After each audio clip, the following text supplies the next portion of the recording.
Faculty members here also present, we would like to acknowledge their presence. Professor Monday Moses, Head of Department, Physiology, Therapy and Sports Science. Prof. Monday, okay. We have Dr. Felix Apiribu, Head of Department, Nursing. We have Dr. S.L. Kobna, Head of Department, Anatomy and Physiology. We have Dr. Jubain Mensah, Departmental Exam Officer. We have Dr. Michael Owusu, Senior Lecturer, Department of Medical Diagnostics. We have Dr. Ajwa Bema Mensah Buama, Senior Lecturer, Department of Nursing. And also Ms. Joanne Hackman, our college counselor. Let's all welcome them with a special round of applause. And thank you all for coming. You are welcome, our dear freshmen and freshwomen. So let's have a quick run through of our program, what we'll be expecting this afternoon. So our welcome address will be presented by our Provost of the college. Dr. Herman Adey will give us the 360 scholar, and it goes like, am I in the right program? Maybe most of you are just confused as to whether you chose the right program or you have been given the right program, or what are your expectations of the program you have been given. And then we have university assessment and examination grading system. It will be presented to us by Dr. James Opon Checheku, the college examinations officer. We will also be taking through the university rules and regulations, discipline and misconduct. It will be delivered by Ms. Lucy Diewu Esquire. Also, how to optimize the use of the college library, which will be delivered by Mr. Michael Sechibuating. We'll go on a very short break, and then we'll look at maintenance of university facilities and environmental cleanliness at the college, the roles of the students. It will be given by Mr. Emmanuel Amankwa. Dr. Charles Sinsia will also give us the university accounting system. I think for that one, it has been done, because we had a joint presentation for both sessions. Okay, so we'll skip that, and then we'll go into scholarship and loans, the Student Loan Trust Fund, and then Student Financial Services. So the rep will be here to take us through. It is very important to us to know where we'll be getting the scholarship and the funds to support our education. We also have in our midst Dr. Esther Amemo, Head of Department, Clinical Studies, School of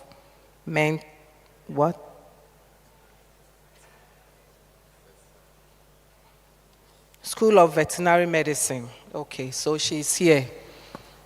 A round of applause for her. Thank you very much for joining us. Okay, so let's quickly jump into the program.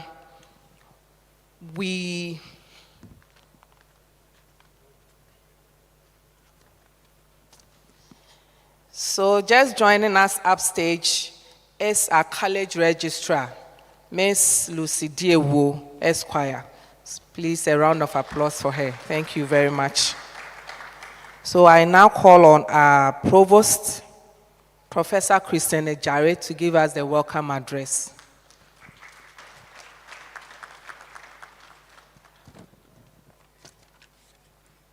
Thank you, Doc. Good afternoon. Good. Are you happy to be part of KNUST and the college? Can I see some smiles and a wave? Yes, that's great. You've had a virtual orientation by the university, am I correct? Good. So now you are having in-person orientation right from the college, and then Wednesday and Thursday to be at the school or the faculty level. First, let me welcome you on behalf of the Vice Chancellor, Professor Mrs. Rita Kusia Dixon, and the management of the university to the #1 or the best university when it comes to quality education. So you are the... Yes. So you are the right place at the right time. Dr. Herman Adai will talk about the program, why you are in the program, so I won't talk much about it. But let me first congratulate you on your admission. Programs that we run in the college are all professional programs, and they are very, very, very competitive because we have quotas or numbers given to us by the regulators. If you talk about nursing and midwifery, we have the Nursing and Midwifery Council, we have the Veterinary Council giving us the numbers that we can't exceed. So it doesn't depend on the number of applications, but rather you have a quota, which means the more you perform, the more the competition for admission becomes more keener. I hope you agree with me. So count yourself lucky to be part of the college in which we run professional programs. It means that the programs that we are running, you, at the end of the day, you get a degree, and then we present you to the regulator. And those who practice in Ghana, even those who want to go outside, you need to get the professional qualification here before you can even travel. And the first requirement when it comes to presenting our students to these professional bodies after your degree, whether it's a 4-year program or 6-year program, is that you should be of good conduct.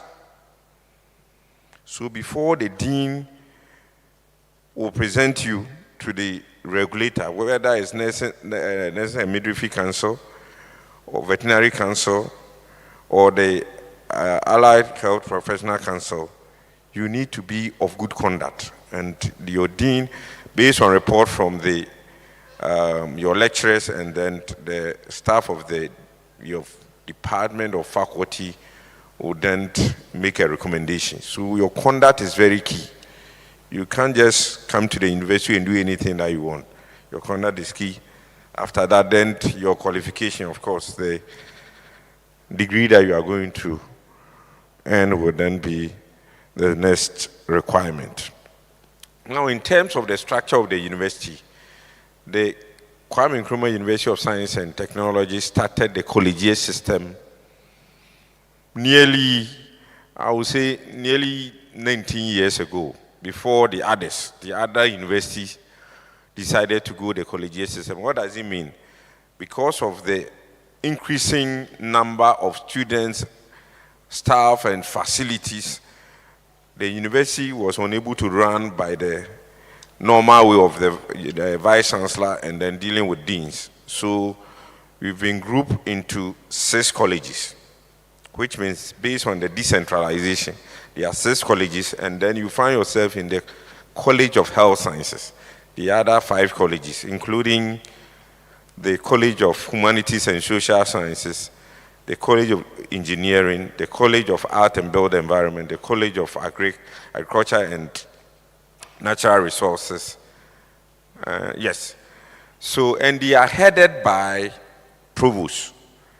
The Provost reports directly to the Vice Chancellor.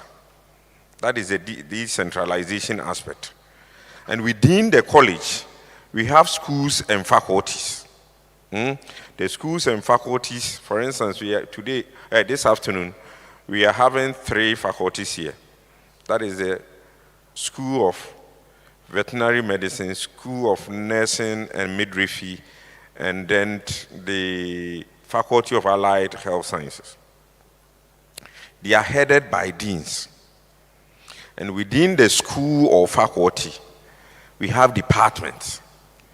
Then the departments are also headed by heads. They are called heads of department. They report to the deans, and then deans report to the the provost. Provost also reports to what? The vice chancellor. I hope you understand how the system works. So there's decentralization in terms of the administration of the university. Now,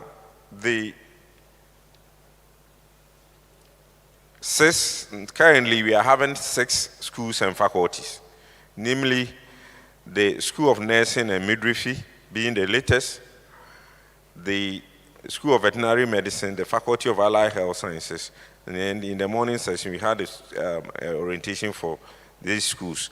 That is the School of Medicine and Dentistry, Faculty of Pharmacy and Pharmaceutical Sciences, and then the School of Public Health. We run 18 undergraduate programs. You are all undergraduate students for now. But officially, you will be matriculated before you become, that is, formal students. So nowadays, we are doing online. Registrar, am I correct? Yes. You will then be formally admitted as a student. In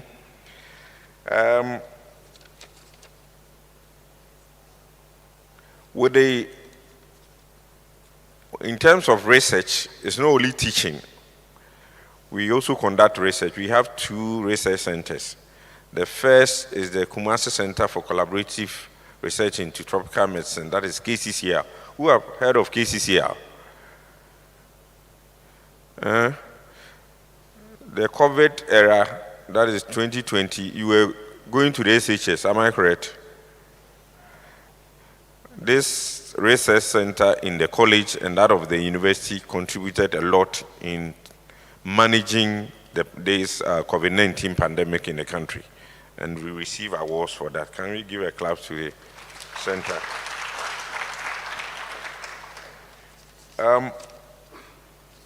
When it comes to the special programs and initiatives in the college, we have mentorship and tutorial system.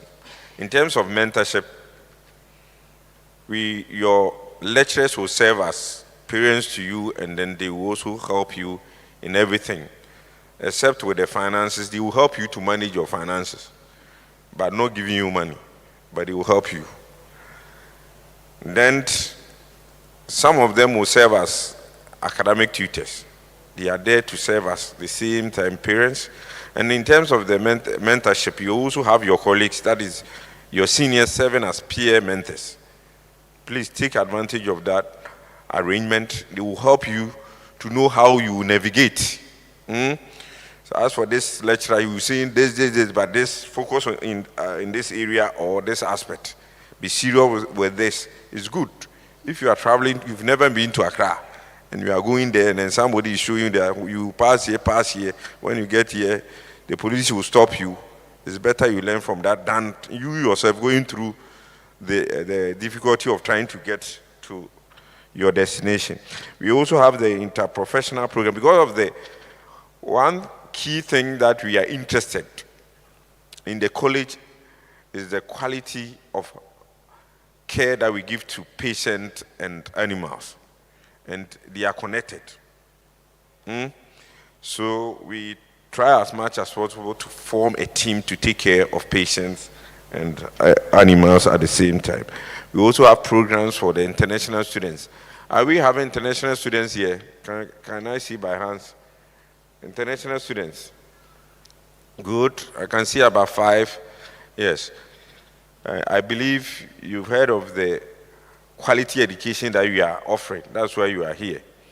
This orientation is supposed to help you. We've carefully selected the topics and the areas that will help you to complete your program successfully.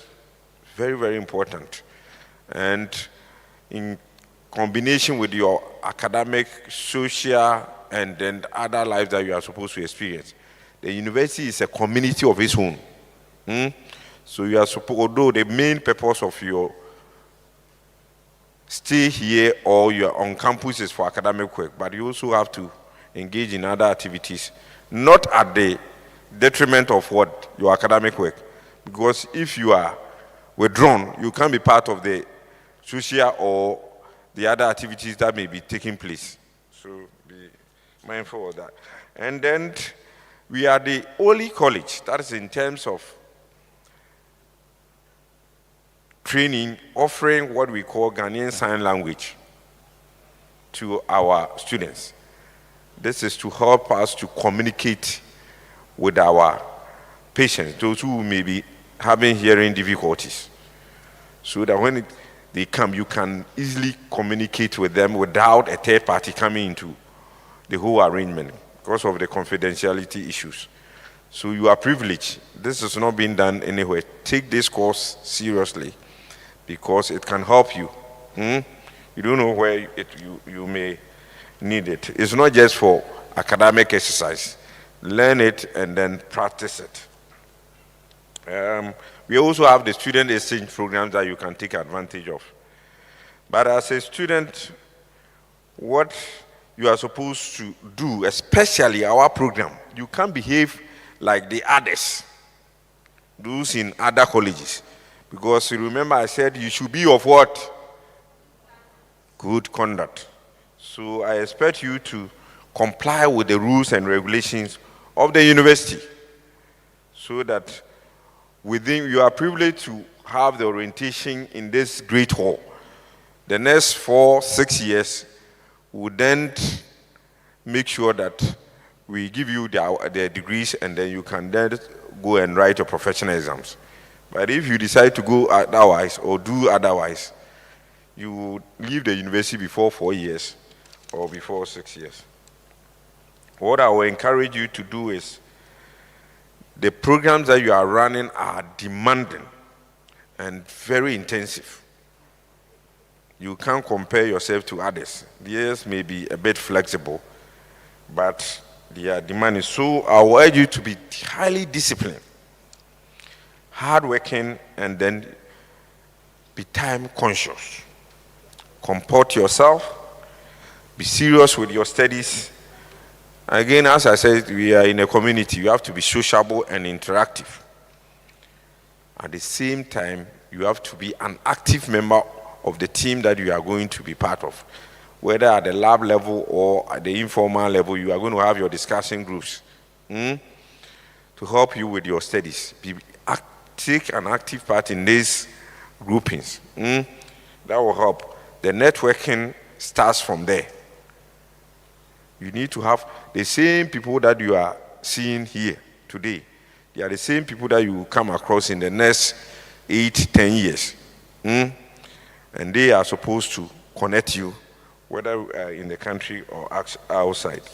So with this, I pray for God guidance, protection. We pray against any sickness or death, and pray that at the end of the 4 years or 6 years, we'll be here to give you the awards, and then you will go out there to go and contribute to the development of Ghana and the rest of the globe. Thank you very much. Thank you very much, Provost. I would like to reiterate that he said our university is one of the best when it comes to education. So you are good to be here. On our program outline, the next on the list is our guest speaker, who is in the person of Mr. Hemen Ade. He is a seasoned professional whose wealth of experience spans over different areas of industries, including pharmacy practice regulation, banking, marketing, and business leadership across sub-Saharan Africa. He is an enthusiastic and energetic business leader who consistently delivers based on his belief in getting results through people. He is extremely passionate about people development and over the course of his career has created and helped execute several successful leadership programs in different organizations. Dr. Ade believes that leaders need to have strong bifocal vision to guarantee sustainable success for their organizations. He advocates for long-term strategic vision alongside good attention to the details of what happens today. This unusual combination of long-term strategic thinking and strong implementation skills helps his team to deliver high-impact outcome on projects. Please help me welcome Mr. Herman Adey.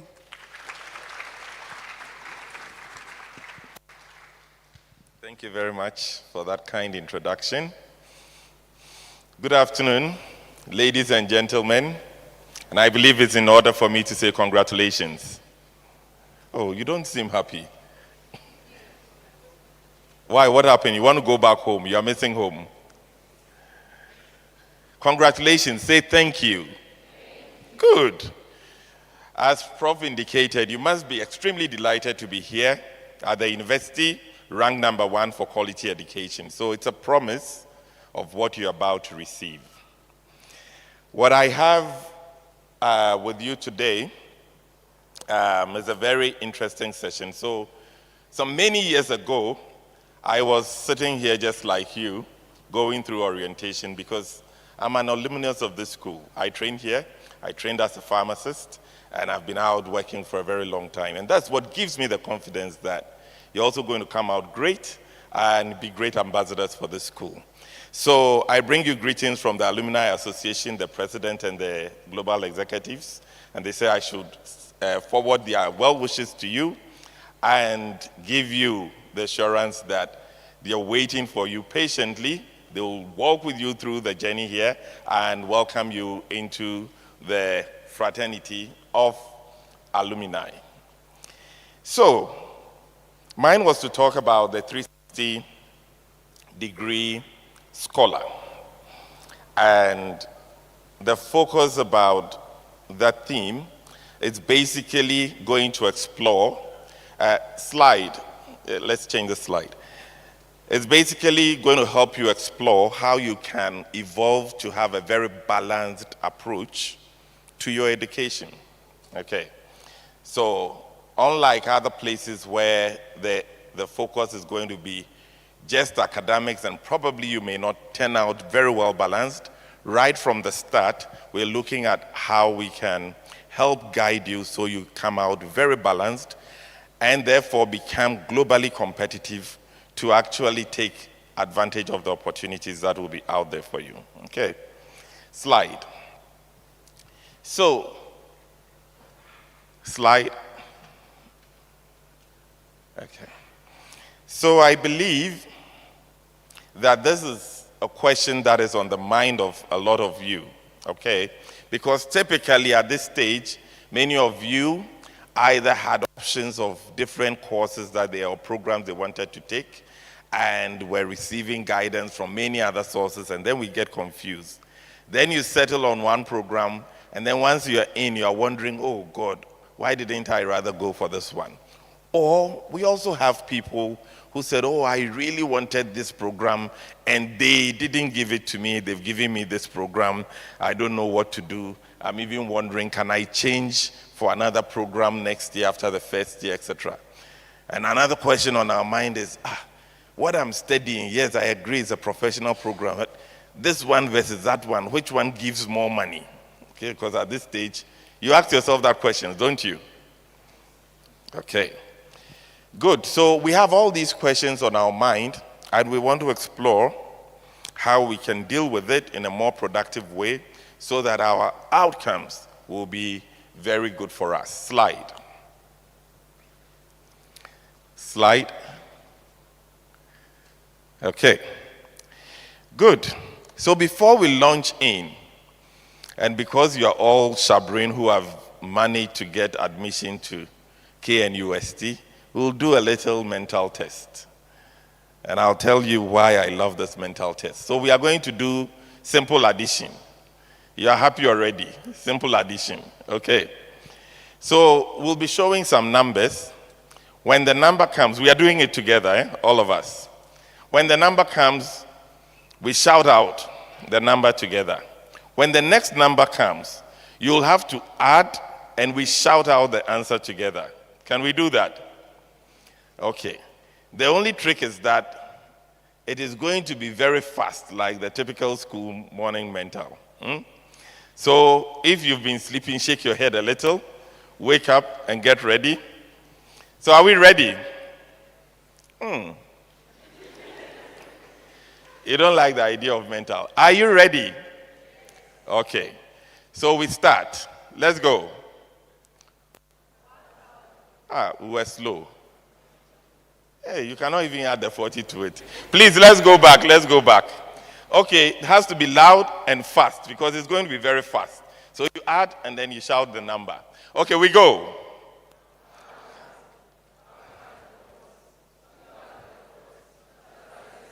Faster.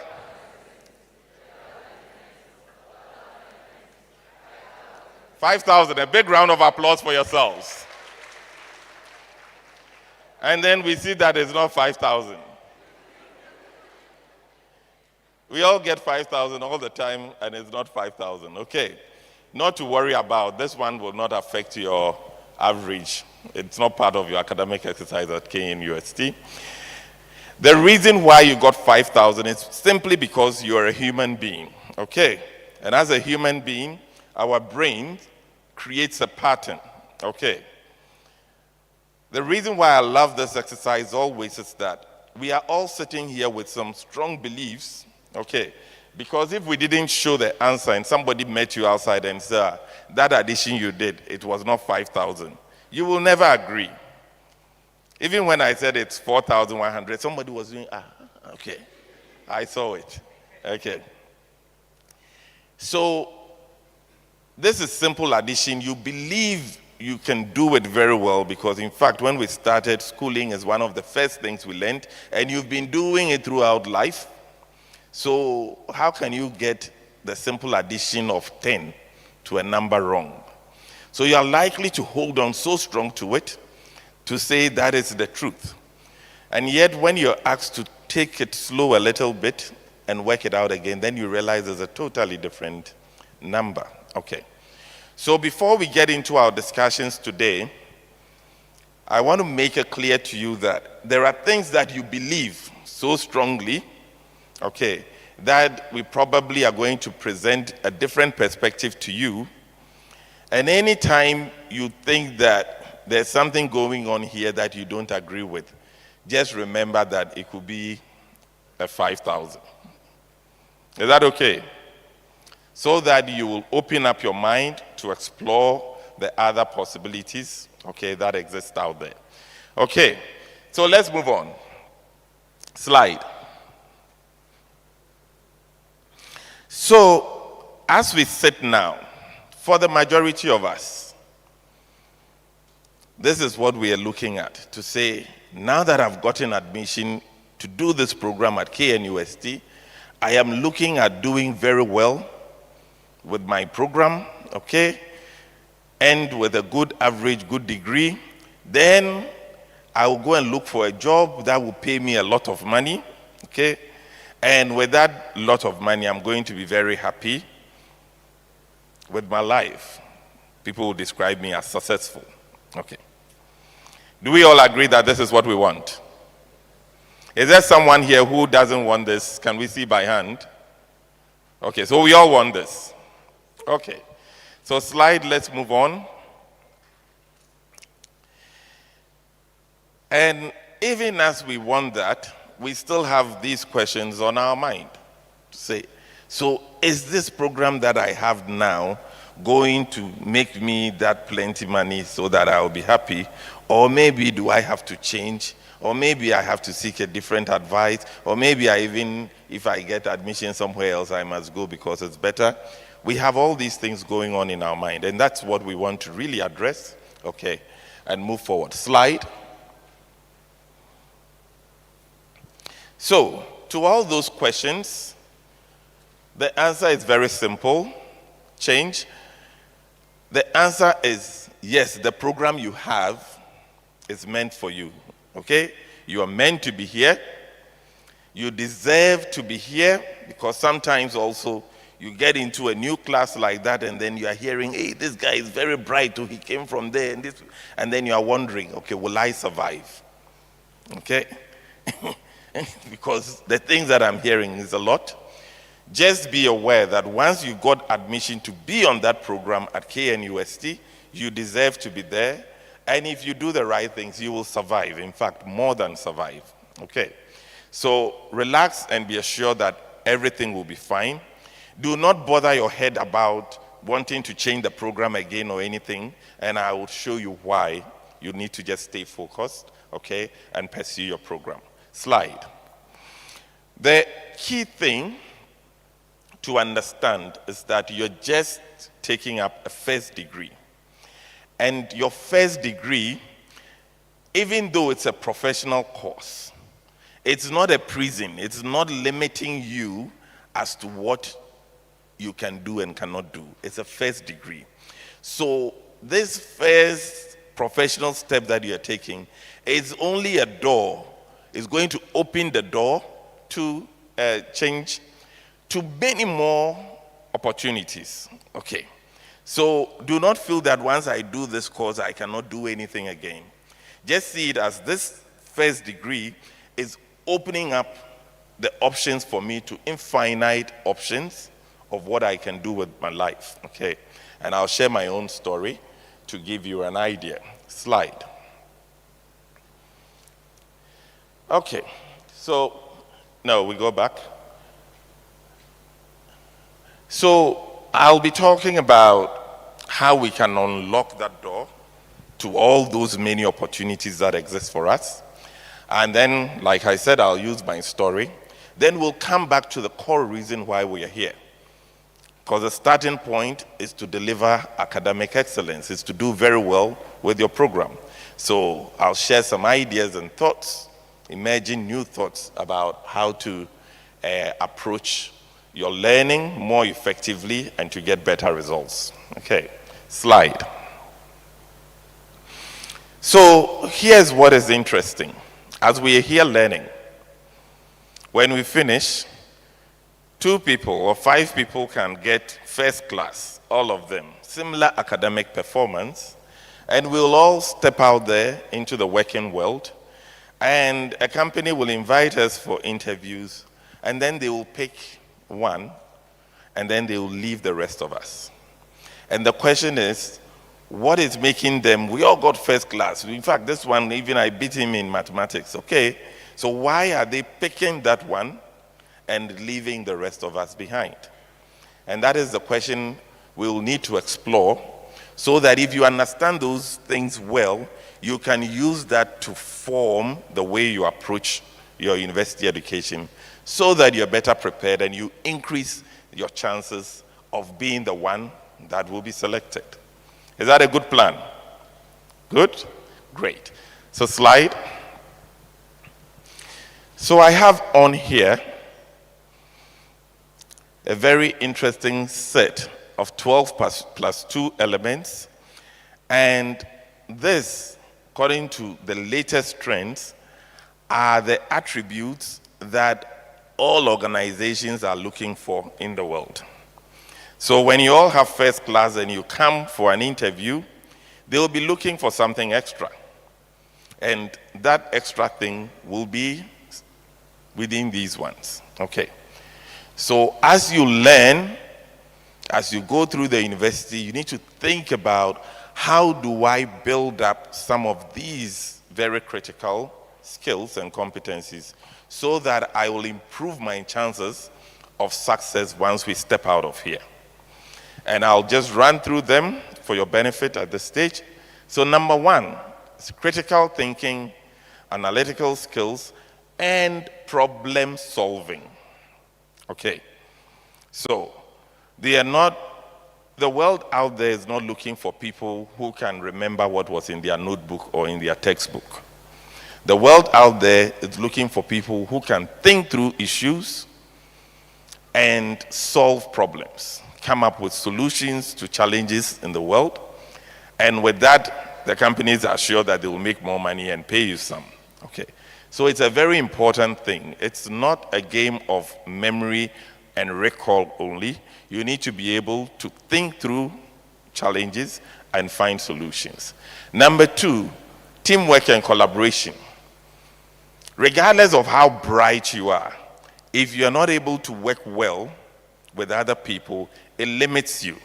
That is why you would see, even in your education, like Prof was saying, when you go to the labs, etc., you'll be working in groups. So there are times that you work alone, and there are times that you'll be put in groups to do some assignments, projects, etc., lab work, and all that. And you need to learn how to do this very effectively so that you increase your chances out there. Professionalism and work ethic. It's great that we are in professional programs already, and the way that these programs are structured is to drive a certain work ethic in you.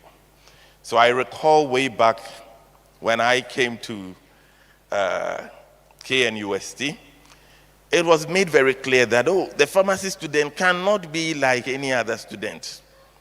Okay, we go for lectures, we're the only people, every day, 7:15, you will be there.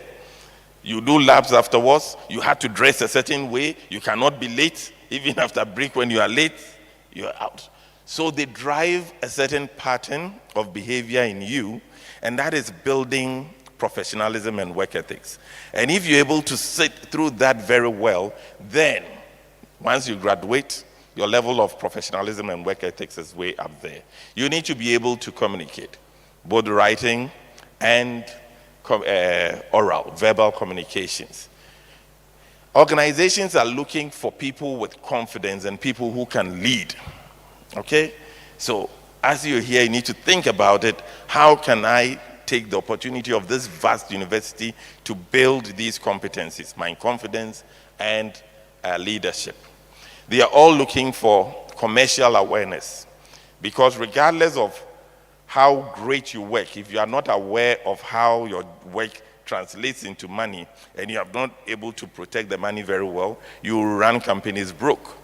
So your understanding of how money is made through the work you do is important. Number 7, enterprise and entrepreneurial skills. So some of you might be thinking of it as, if we're talking about entrepreneurship, then it means that when I finish the program, I must start some business of my own. Yes, that is true. And yes, even if you're going to be employed by any company, big companies, the concept of entrepreneurship is now a key part. So the big organizations call it intrapreneurship, okay? And entrepreneurship is basically how you think through converting a certain resource, using it to tap into a certain potential, and making it turn into money. Does it make sense? Okay. So, even if it is somebody or a certain organization that is hiring you, between two people, one who is entrepreneurial in thinking versus the other one who is just waiting to be told everything to do, they are likely to go for the entrepreneurial one.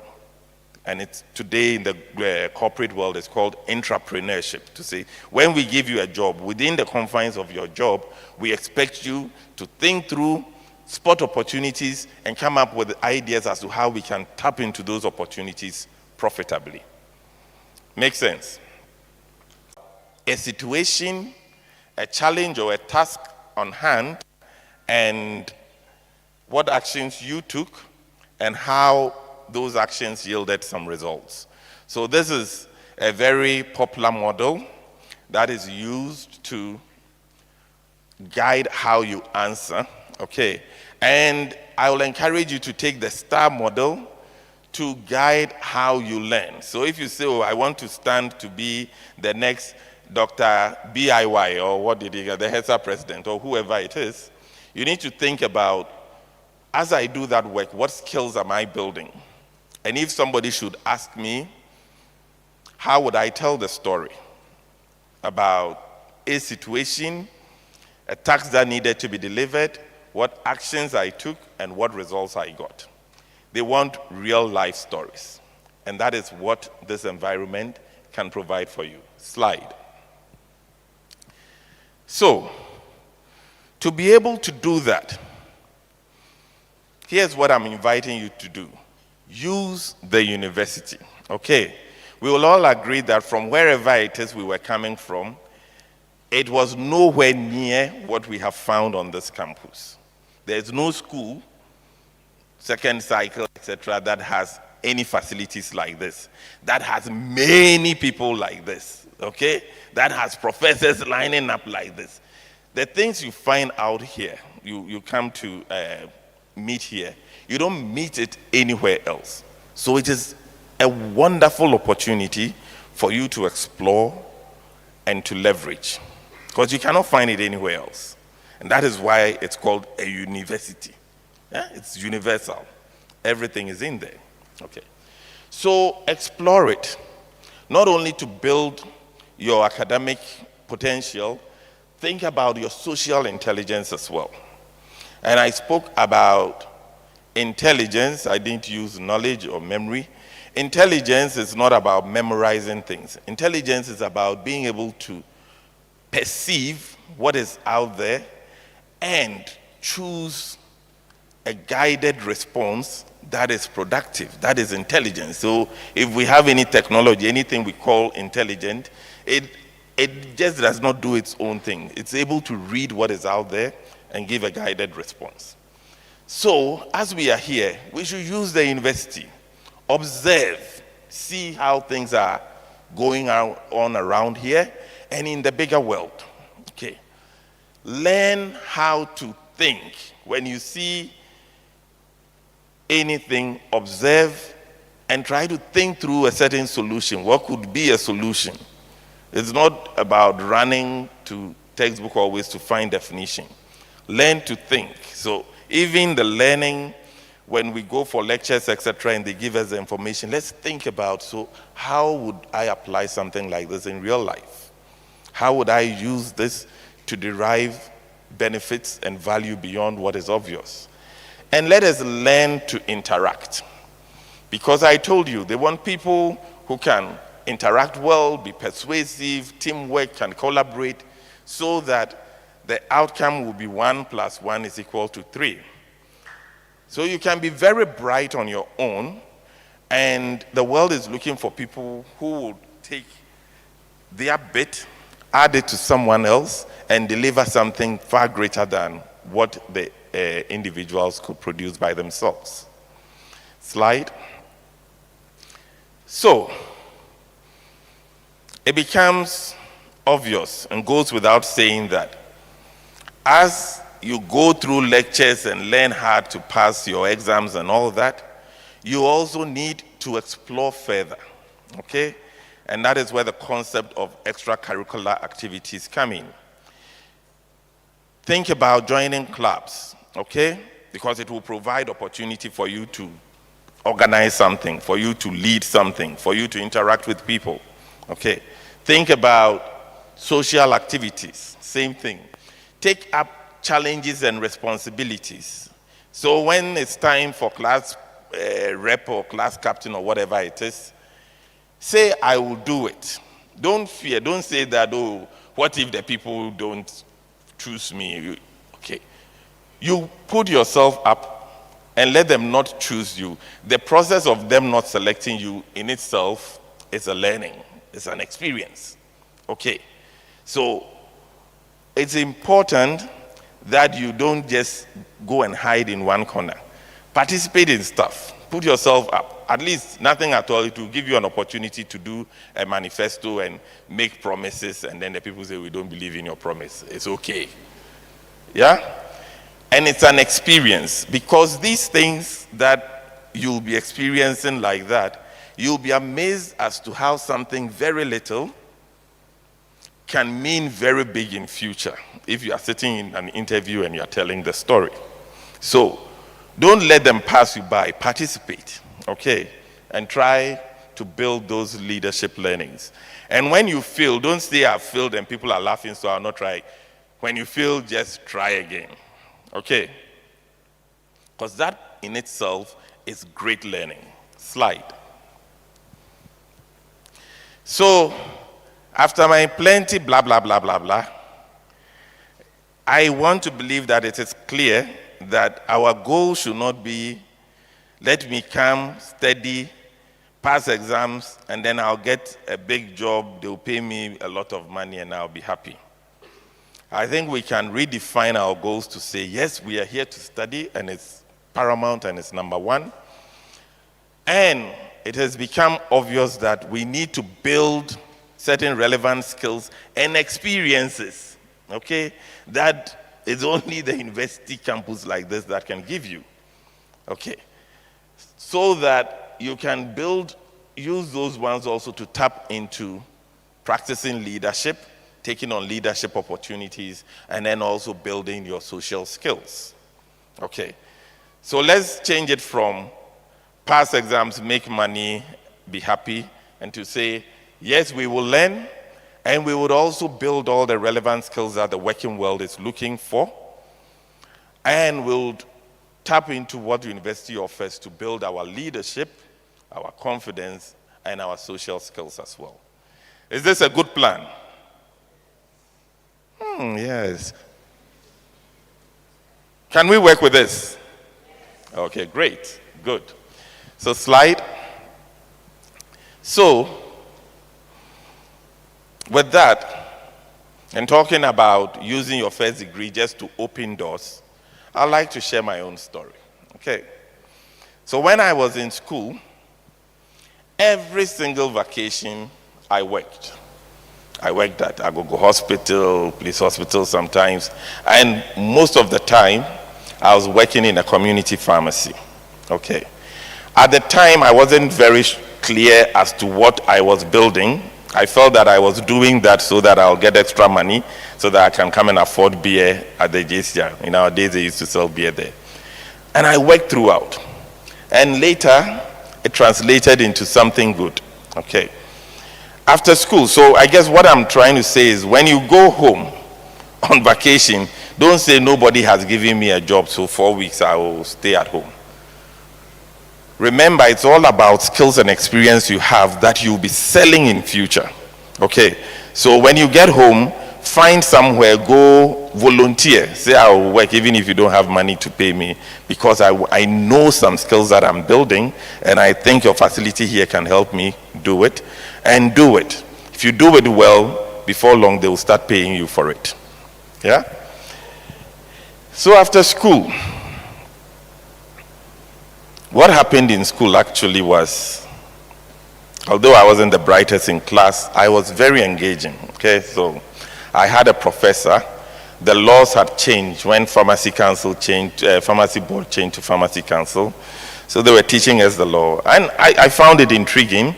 And I used to engage just with questions again to understand how this law as it's crafted will be protecting the welfare of every Ghanaian when it comes to pharmaceutical care, you know.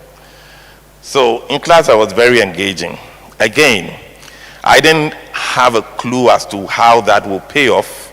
But immediately we finished school, a senior colleague of ours who was then working at the pharmacy council called me up and says, your Prof. Yim says we should get you to pharmacy council so that you can come and help us work on.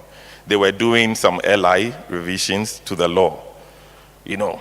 So again, something I did in school, just engaging, I didn't know. And now for national service, I didn't have to think or anything. They just took me like that, had an office and started working.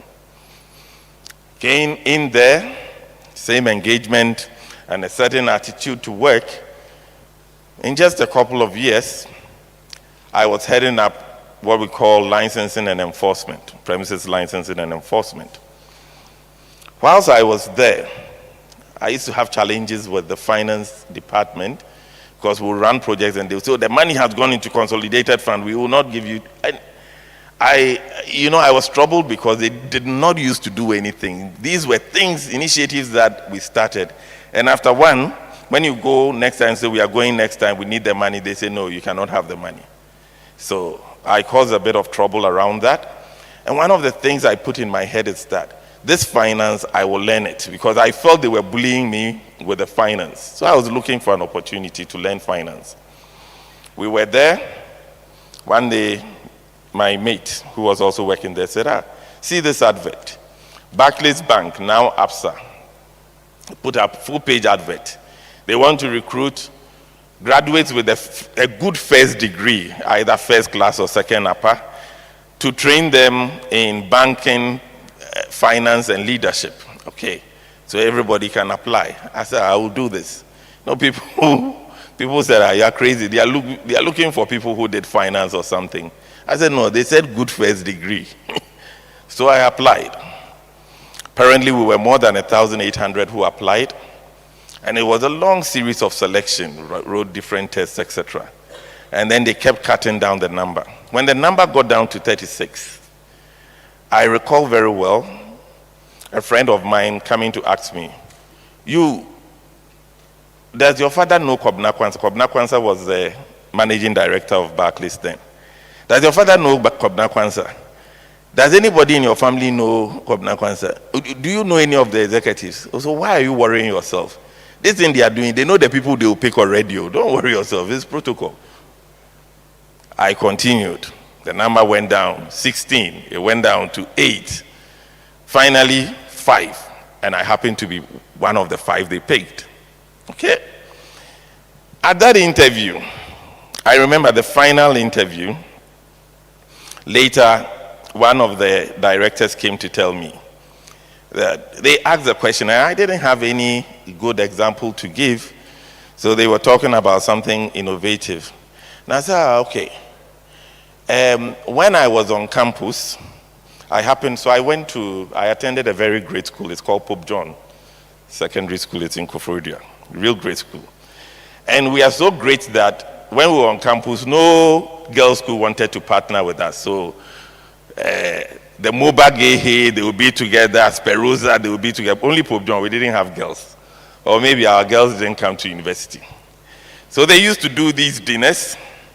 And so every old school had something. And we didn't have anything. And at some point, they made me the president of Pojoba. So I said, okay, and my people, if you tell them wear bow tie and come to, they won't come. Nobody will mind you. So I said, instead of doing what everybody else is doing, why don't we do what we do best? Okay, so we will do Kinky party. Okay. So we wore our batakari, etc., just like typical Pope John boys, we did Kinky party. Within a short time, it became one of the most popular events on campus, the Pojobab Kinky Party. Everybody else was attending it, and it really mobilized the Pojoba on campus. Big thing. So they asked some question at the interview. I didn't know what to say, so I decided to tell Kinky story. Okay. Because this was my experience on campus. This director later, as I got into the job, told me, that story you told was what turned everybody. Okay.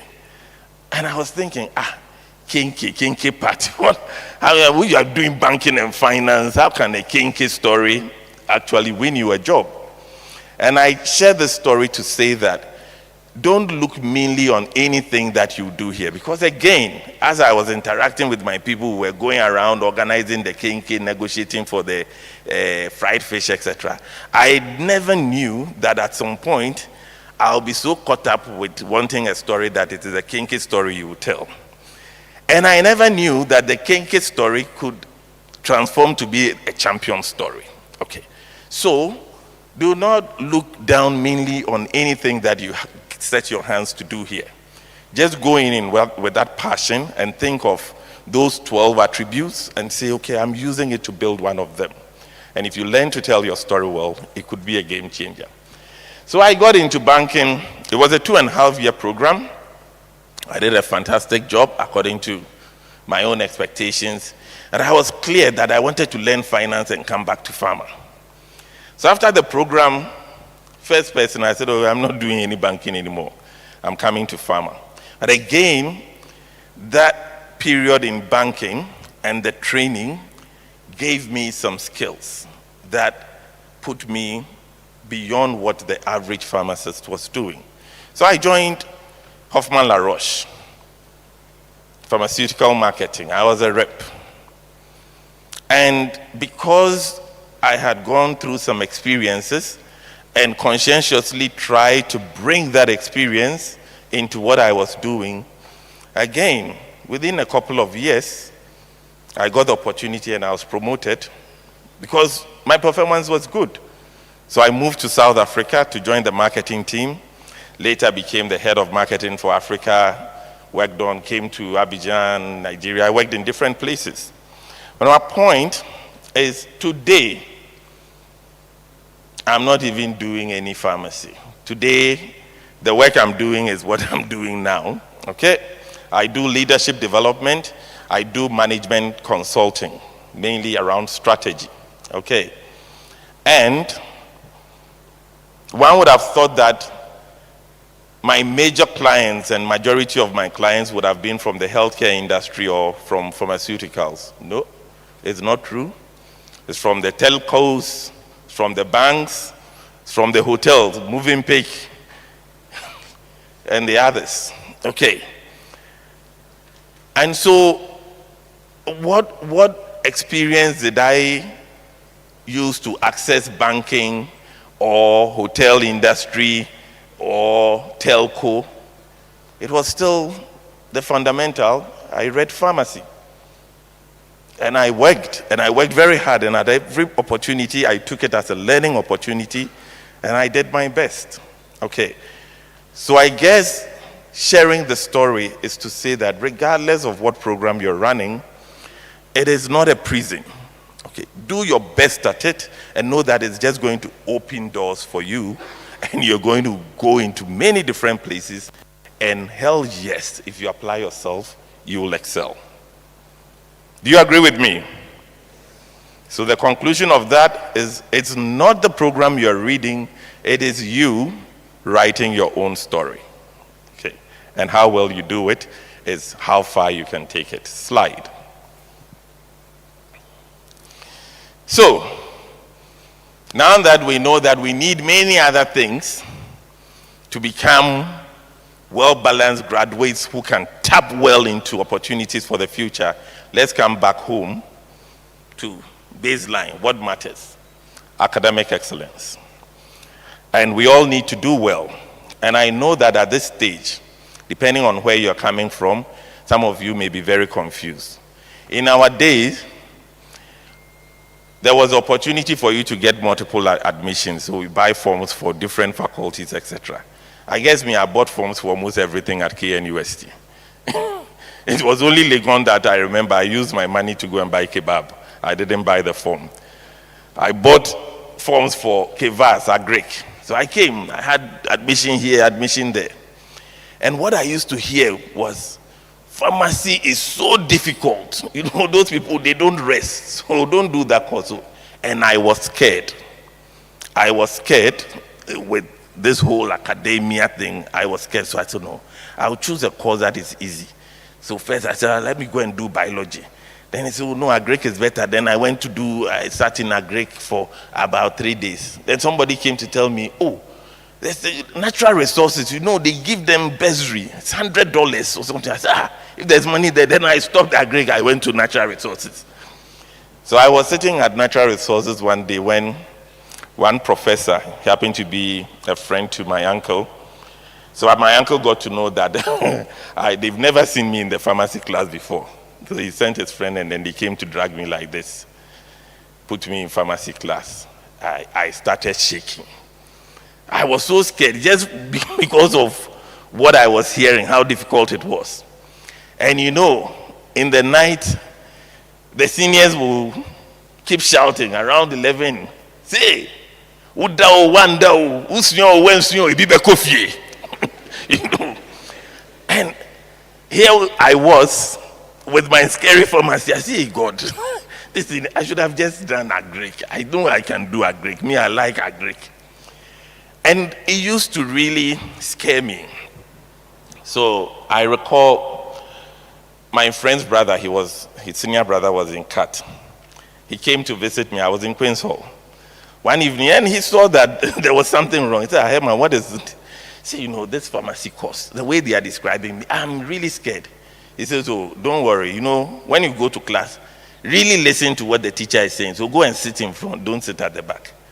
Immediately after lectures, read the notes. Read it 3 times. Whether you understand or you don't understand, read it 3 times. And then after that, live your life. So this is how I was living, first year, first semester. Scared.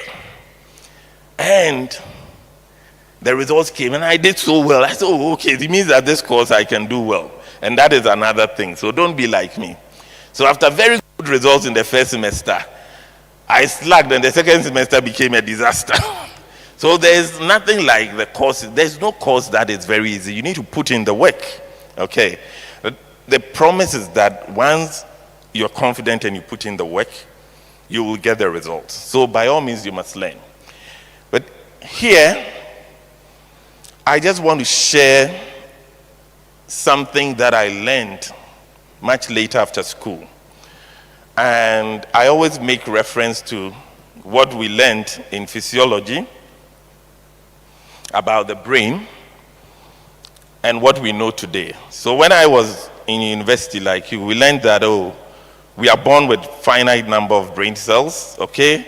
And then it will keep reducing. So if you don't take care due to disease, medication, whatever, the number of cells will reduce, and it can lead to other diseases, etc. And today, the science is very clear that that thing I learned was apophy. That indeed, the brain cells can regenerate. Okay. So what we know about the brain in the last, let's say, 15 to 18 years is far more than had ever been accumulated by science. And some very interesting stuff is emerging, which I want to share with you, because if you apply it, I believe that your learning journey will be more productive in an easier way. Okay. The first thing is sleep. And I know this because subsequently I came back to KNUST, I did another program, and I did much better than I did with my undergrad. And sleep, I talk about it because I come from this great school, Pope John, where the pride was, we learn. When old boys come, prep time, they will come and ask you, hey, Mugu Susunya, yet you'll be him say, you know, that is the pride of the school. You learn like stupid. And as much as we were learning like that, I think, yeah, the performance wasn't that bad. But truly, it was more on the average side. It was much later in my adult life that I realized that if you learn, regardless of how much you learn, if you don't sleep, the memory is still in short-term memory. It is only when you are sleeping that the memory moves into long-term memory, and therefore you can recall easily. So if you learn and you don't sleep, by the time you sit behind the paper, the apple will be evaporating. See, you forget half of the things. Okay. So that is one key thing to say. In your planning for learning, you need to allocate adequate sleep. Doesn't mean you should not learn, and sleep. So you manage how much of the time that you're using for other things that may not be very beneficial that you can allocate to sleep. The second one is exercise. Again, me from where I was coming, this was my thinking. That if you go and do sports, you do exercise, you'll be tired. If you are tired, you will sleep. It means you will not get enough learning time, and therefore you will bomb in your exams. So I believe that doing sports or exercise was counterproductive to my learning. Today, the studies are very clear. If you take a group of people, equivalent IQ, you randomize them, you split them, you give them material to learn. One group, for the period that they are learning, they are exercising. The other group, they are not exercising. If you bring them back and ask for recall, the group that exercised recall much better than the group that did not exercise. Okay, so it means that it will be very helpful for you, one, to sleep well, and to have some kind of exercise regime in your daily plans. Ask me whether if I exercised ever when I was in the university. I was sitting at the JCR. And knowing what I know would have been different. And thankfully for me, I came back and I tried it, and I know it works. Okay? So make time to exercise. Third one, eat. Eat well. Don't overeat. And every now and then, allow your system to flush out fast. Okay? So choose a day in the week or whatever, if it's half day fast or whatever, so your gut can empty, because it really helps to re-energize you. Again, because you are from health sciences, I will not talk too much. You can go and do your research. And the last one I want to share with you is an interesting one, meditation. And when I was younger, when I heard the word meditation, I thought, oh, Roman suffer. You know, I was in a Catholic school, so I thought, okay, it's some spiritual woo-woo thing, okay, and I cannot meditate, etc. Today, all the leading colleges of health, all the leading medical schools in the world have big programs and big budget to study the subject of meditation, okay? And you don't even need to view it from a spiritual perspective or because it's pure science, okay? It's about practicing to keep your focus, okay? Because as the average human being, 5,000, our brain is just keeping a particular random cycle and we keep going. And the concept of meditation here is to say that when you are awake, give yourself some 10, 15, 20 minutes where you sit quietly, you sit still, and you try to focus on one thing, okay? Immediately I say focus on one thing, I know you started thinking about other things. And that is how the human brain is. If I say, don't think of a pink elephant, immediately I say, hey, pink elephant, how would it look like, okay? So the brain will not allow you to do what I'm saying you must do. And that is the whole trick, okay? The trick is to just, in your wake state, try to focus on one thing, okay? And if you do this repeatedly, your ability to keep your attention goes very high. Therefore, you'll spend much shorter time to grasp material, okay? So they say the easiest thing to focus on is your breath, the God with you. It's a God breathing to us. Because this one is always there. You cannot say, oh, the thing that I'm focusing on is not here today, so maybe I'll do the meditation tomorrow. You sit quietly. You try to just pay attention to how the air is flowing in and flowing out. Because you are medical professionals, you can even start thinking about nostrils into the alveoli, whatever. Just imagine, right? You keep your focus there. The truth is that as you're trying to keep your focus, something will distract you. And that is not a problem, okay? So don't say, oh, this meditation, I'm not doing it well. It is not the distraction that matters. It is being able to see that, oh, now I'm distracted. Let me come back to breathing, okay? So it's like going to the gym. It's not about holding the weight and standing there. You need to go, come. Go, come. And it's the practice of bringing your attention back to say, oh, no, I was breathing, is what would help build your focus. If you keep this as a practice, your ability to retain and to recall information will go significantly higher. Okay, good. So as a summary, for everything you know about your learning, 5,000, let me include this, that make time to sleep. Plan the sleeping time. Plan some exercising. Plan your eating and fast sometimes. And then practice meditation. And it will support your learning a lot. We'll skip the video, so I have a short video. Maybe I'll send, and then you can watch it. So this is a summary of things you can do to really help you learn better. And before I close, because I've just been signaled that I have 5 minutes to close. So before I close, there's this key thing that you can leverage in the university. It's called networking, okay, and social skills that many people still pass through here, and they live what we call anti-so life like that, and they go out. The other time I was having a discussion with one of our year mates, and I was describing something that there's a new guest house around the poolside. So, what poolside? I said, a Tech poolside. He said, was there a pool at Tech? I felt so sorry for the guy, and he felt sorry for himself also. So he came to stay here, and we were here. We even went for demo, came back. So 5 years. And the guy, not that he never went to the poolside, he didn't know that there was a pool on campus. Okay, so we need to build our social skills. So before I sit down, I want to share something that you can do, okay, to just help you to make friends. Some of us, we make friends easily, we connect easily. Others, we are scared to meet new people, and we avoid it like a plague. And I can see some of them, they are laughing and already doing this. Okay, so we're going to do this exercise. You stand up, and we're just doing this for 2 minutes. You look for somebody you never know before, and you're going to speak to this person, okay? And it's not difficult. Here's what it is.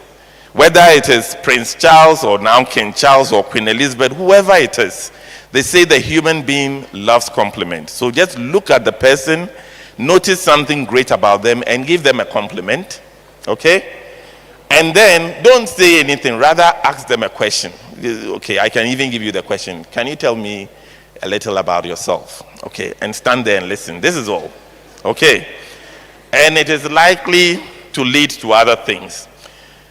I will take it even a notch further to say, speak to the opposite sex, because that's where the problem is, especially for some of the guys with the POP.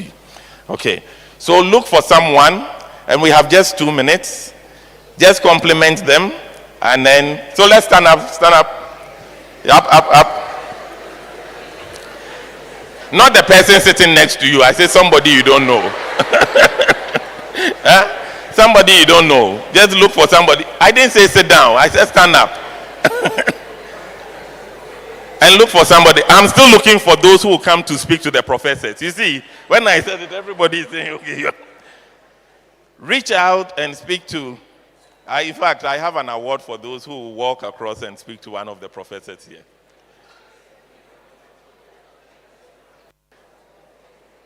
You won't speak to your professors, okay?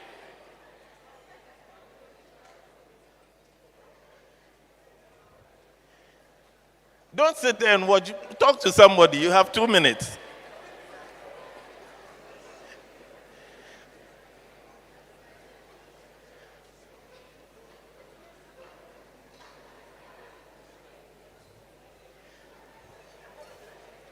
So, my friend here, I was watching, you've been trying to dodge camp. Immediately I said, speak to somebody. She wanted to go under the table. Can you please come and speak to Prof here? Come. You won't die. See.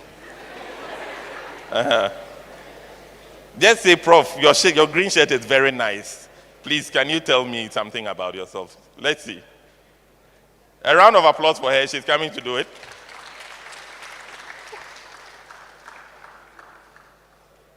Hey.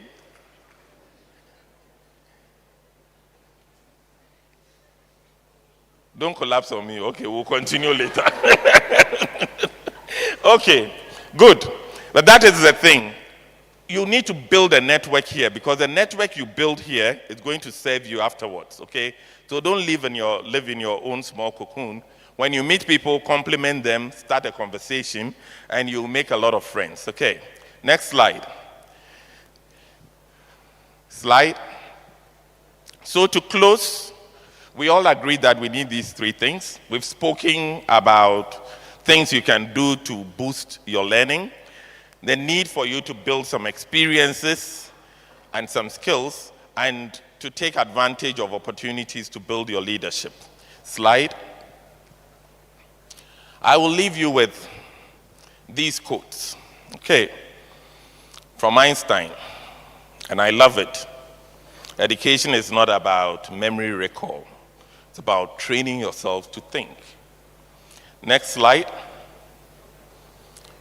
And all these things that we've spoken about, if you think you can do it, you are right. And if you think you cannot do it, you are right. That's according to Henry Ford. So choose what you think, and choose well for yourself. Okay? Next slide.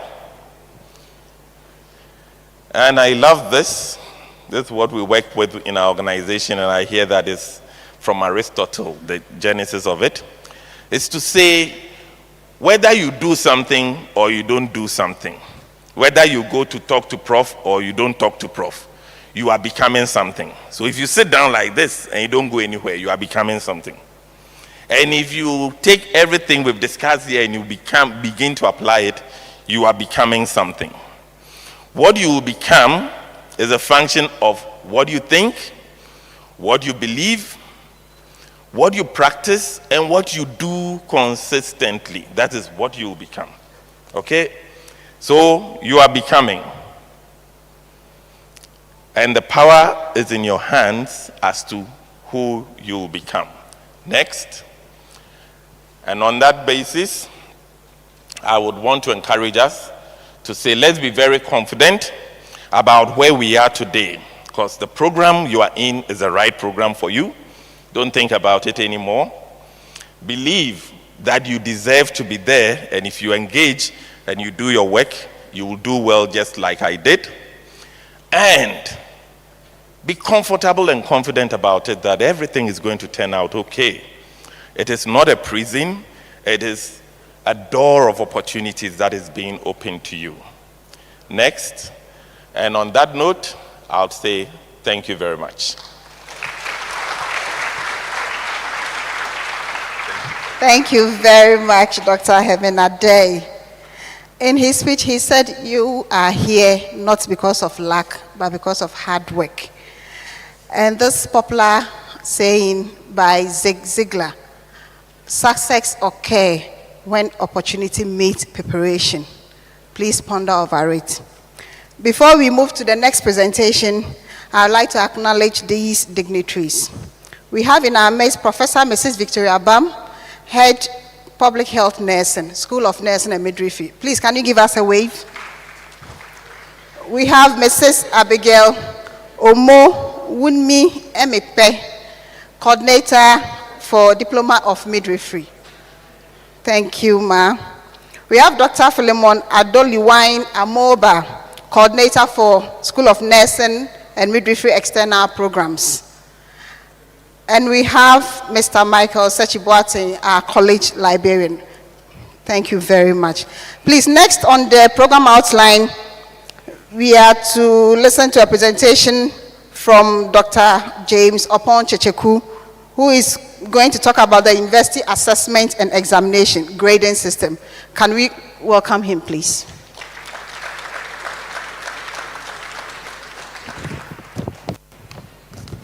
In the morning, I said he's a vibrant man, a strong one, but he said no, he doesn't want it.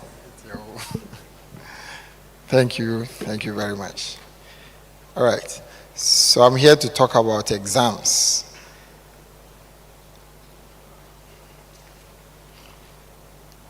In the university, irrespective of the program you are offering, we see it to be impactation of competence. And at the end of the semester, we need to assess whether you have indeed obtained that competence. And for now, it is only exam that helps us to assess that. There is no other alternative. We are still searching for a better alternative. So if you don't like exams, then help us to find a better alternative. Other than that, we'll always have exams. All right. Next slide. So I'm going to talk to you about registrations, exams, our grading system, and then we look at some terms associated with exams as far as KNUST is concerned.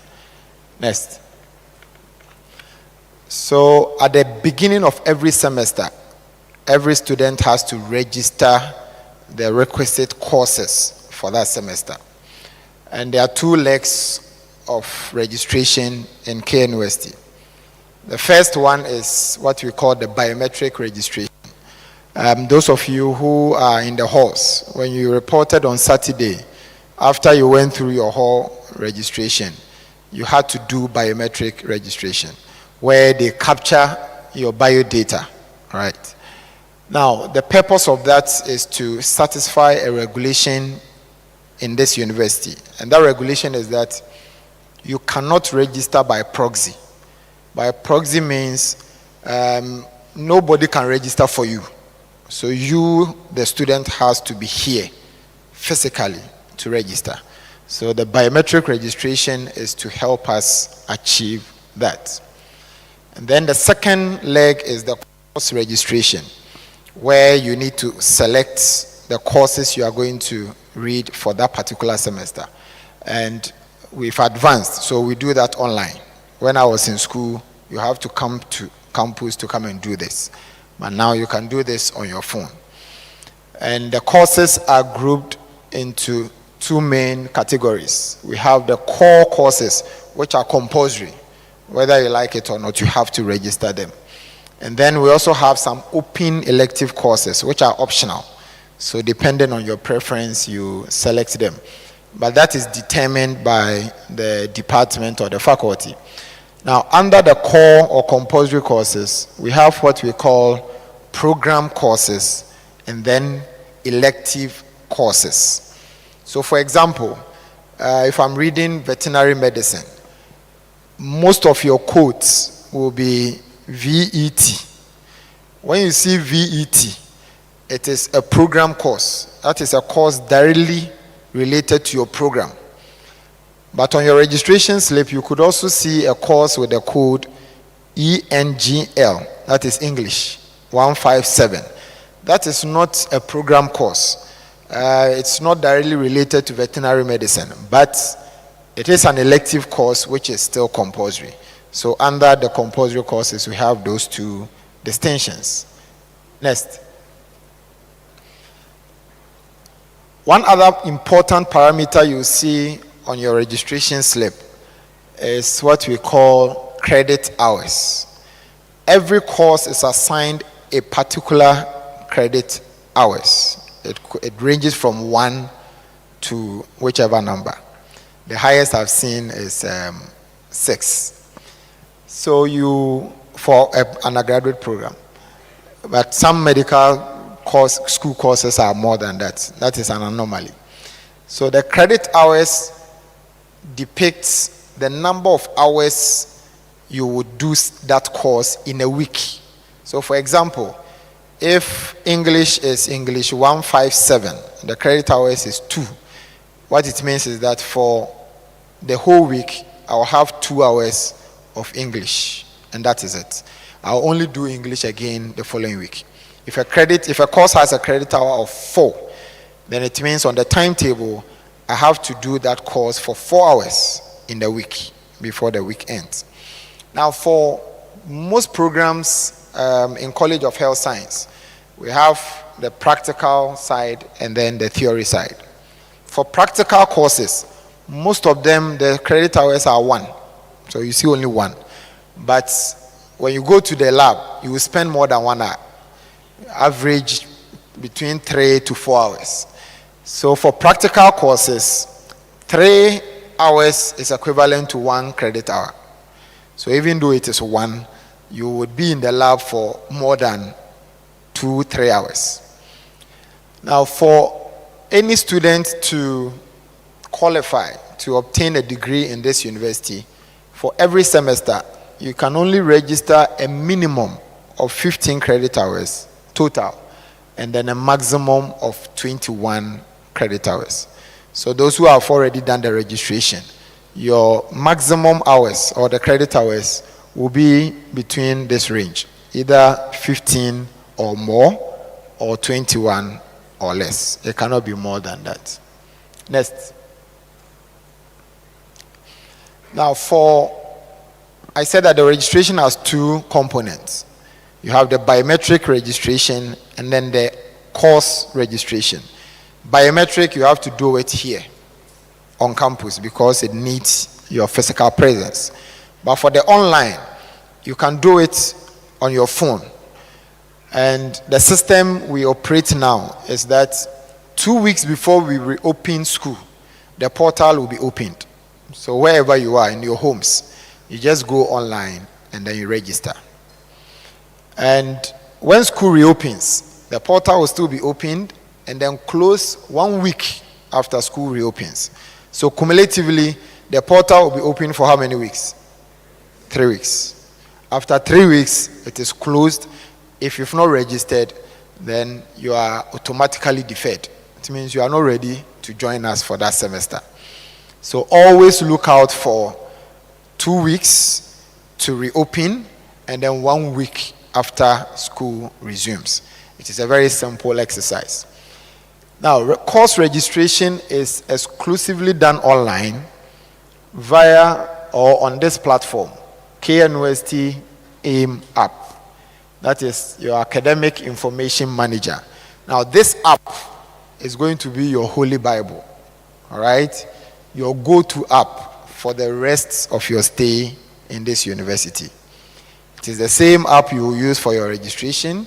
It is the same app you use to check your results when they are released. It is the same app you will use to check your bill for next academic year, how much you have to pay. You can get all that information from the AIM app. So if you've not downloaded it, please do. It works on iOS and it also works on Android. Go to your Play Store or your App Store and then download the KNUST AIM app.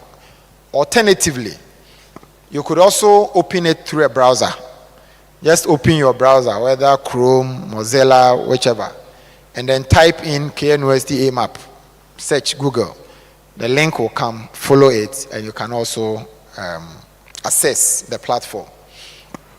Now, when you gained admission, you were sent your credentials. It's usually the abbreviation, the first letters of your first and other names, and then your surname. How many of you have received that?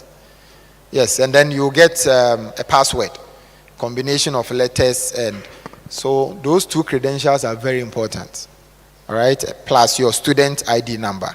So you use these three information to access the platform.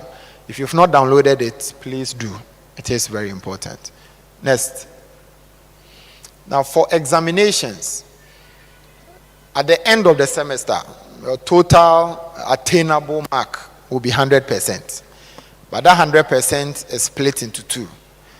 We have what we call the continuous assessment, which will make up 30%. And then the end of semester exam makes up 70%. The halfway through the semester, this semester around February, we will have what we call mid-semester examination, where we will block 1 week, no lectures, exams. You write morning, afternoon, evening till Friday, and then we resume lectures. So that will make up, and then plus other, if the lecturer gives any assignment and he wants to add that, they can do that. So they all constitute what we call the continuous assessment, which is 30 in the fridge. And then at the end of the semester, you sit for the exam, and whatever you get, we take 70% of that and add it to the mark which is waiting for us in the fridge. And then that gives us your total mark for the semester. Next slide. Now, for some reason, if you are unable to pass all your courses, so you wrote 6 courses and maybe you failed 2 or more, or even 1, there is a window we call supplementary examinations. Supplement. We are going to supplement something.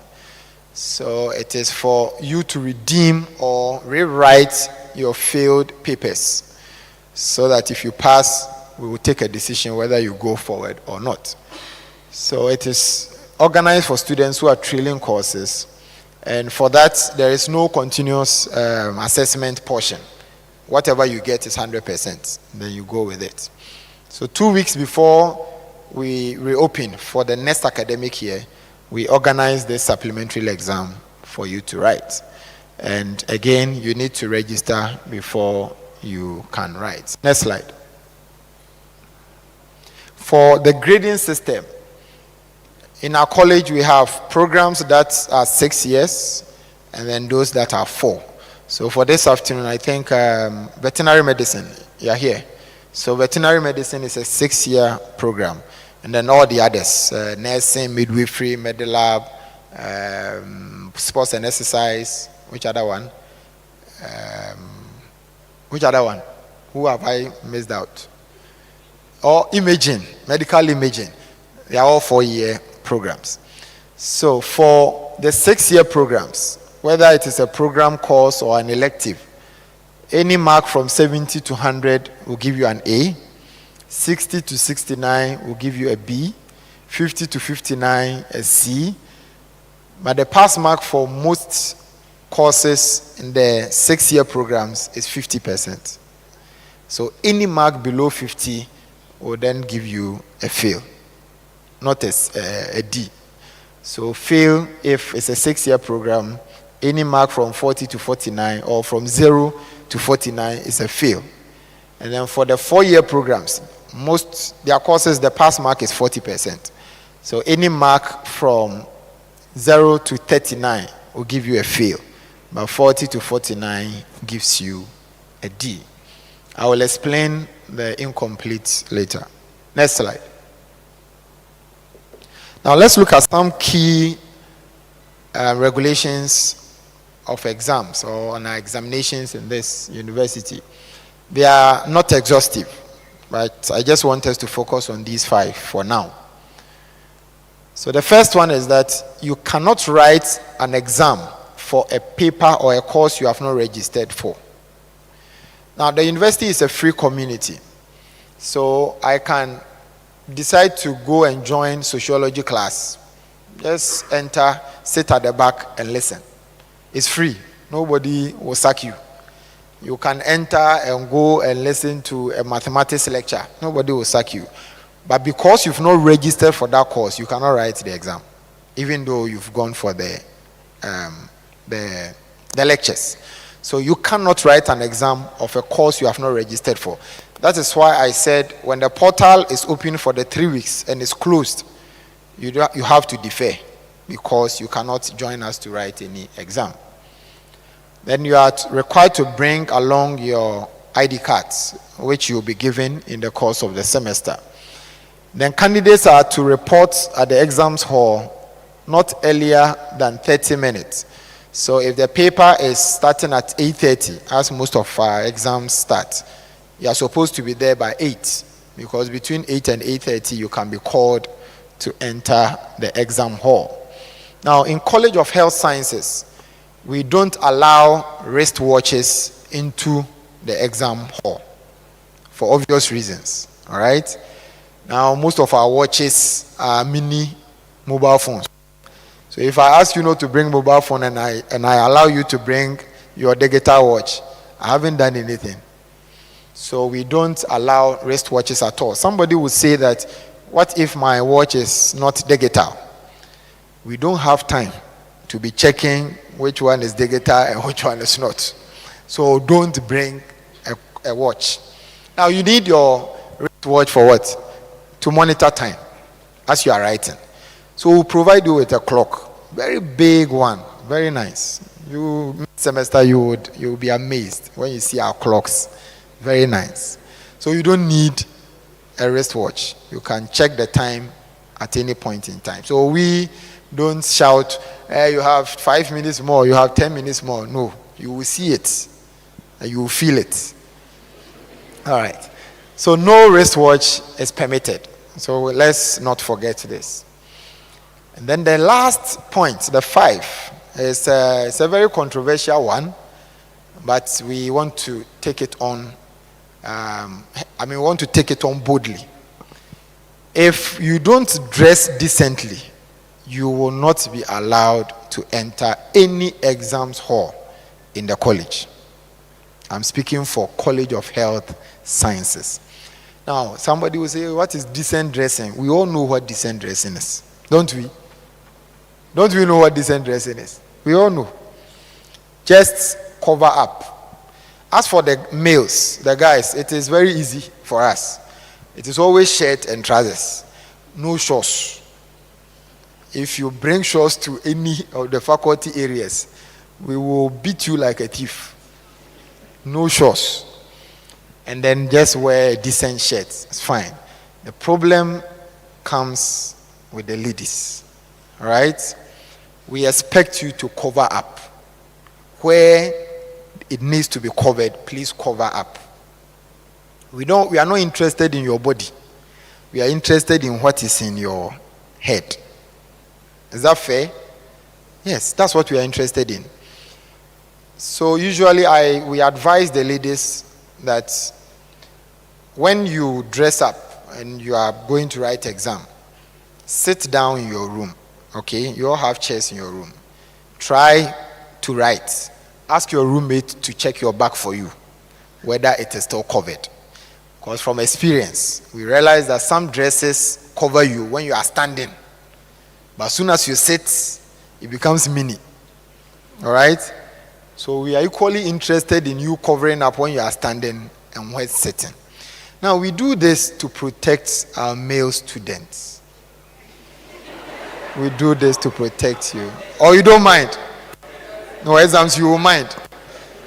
But if you go and sit behind a lady, and it is very difficult for you to concentrate. Because you can only look up and down. You can't look forward. All right? So we want to avoid that. So dress decently to the exam hall. If you don't, you will be turned away. And then, again, the reason why we are so particular about the dressing is that we are training you to be professionals. And we want you to act like professionals right from the word go. And there is no better time to show professionalism than when you are under stress. So exam is a test case for you to show professionalism. Don't learn the night, sleep. The paper is at 8:30, wake up at 8:15. Not bath. Don't comb your hair and run to the exam hall. We will sack you. Dress decently. Have time to also dress decently to the exam hall. Then one thing we also frown on is the wearing of slippers to exams hall and even to lectures. It is unprofessional. It is what? So don't bring slippers to the exam hall. If you do, we will turn you away. And you can be staying 15 kilometers away from campus. You would have to go back and wear proper footwear. Now, the difference between slippers and sandals is the buckle around the ankle. True or false? Yes. So once there's no buckle, it is slippers. Even if it is half shoe, it is slippers. Am I making sense? If there's no buckle around the ankle, we define it as what? And that is not professional. So don't bring that to the exam hall. So when you go to your various faculties for your orientation, your faculty exam officers will give you more tips. Next slide. Now, so exams is just like any game or sport. Every sport is governed by rules, all right? In football, if you handle the ball, it's foul. If you pass the last defender before the ball is passed to you, it is offside. Once you flout them, there are penalties, either a yellow card or even red card. So the same way, exam is governed by regulations. If you flout them, there are consequences. So you could either be rusticated from the university, that is suspension for a stated period, a year, 2, 3 years. You can be reprimanded or warned. Your results could also be withheld for a stated period, or you could be dismissed outrightly. Next slide. So let's look at some terms associated with exams in KNUST. When we say a student has passed, then it means he or she has obtained one of the following. For 4-year courses where your pass mark is 40, it means that student is scoring 40 and above. For 6-year programs where your pass mark is 50, it means you are scoring 50 and above. Now, for some 6-year programs, even though their pass mark is 50, if it is an elective course like English, math, the pass mark could be 40. So the same way, if you get less than 40, if you get more than 40, then you are deemed to have obtained a pass mark. So the opposite is fail. So any mark below these ones, as stated above, will be graded F or fail. Next. Now, for some reason, during the exam, you were sick, so you couldn't write. We cannot fail you, or we will not fail you. We will give you what we call an I. Full meaning is incomplete, an I. But you cannot just come and use your mouth to say, I am sick. That is not acceptable. So you need a proper medical report from a doctor, a medical doctor, and then also certified by the Director of Health Services at KNUST Hospital. And so it's not an easy thing. Don't just come and say, I am sick, so I won't write. No. You need to bring medical report. Once that is done and accepted, then we will put an I there. The reason is that I will not affect your average. But if we put F there, it will affect your average. So that's the difference. And then I star is when you wrote the exam. There's evidence that you actually sat for the exam. But for some reason, we can't find your script to mark. Then we'll give you an I star. So that one, the burden is on the lecturer to find your script and then grade you for the course. And then we have what we call trail. Trail is not only fail. All right? So as for trail, we hear a lot about trail. Oh, he's trailing 4 courses. He's trailing 2 courses. It is not always that the trail is an F. Trail can be any of these 3. If you are given the proper F, it is fail. It is a trail. If you are given an I or I star, by definition, it is a trail. Or you are given a DF, that is a deferred course, that is also a trail. Just that in reality, most trails are Fs.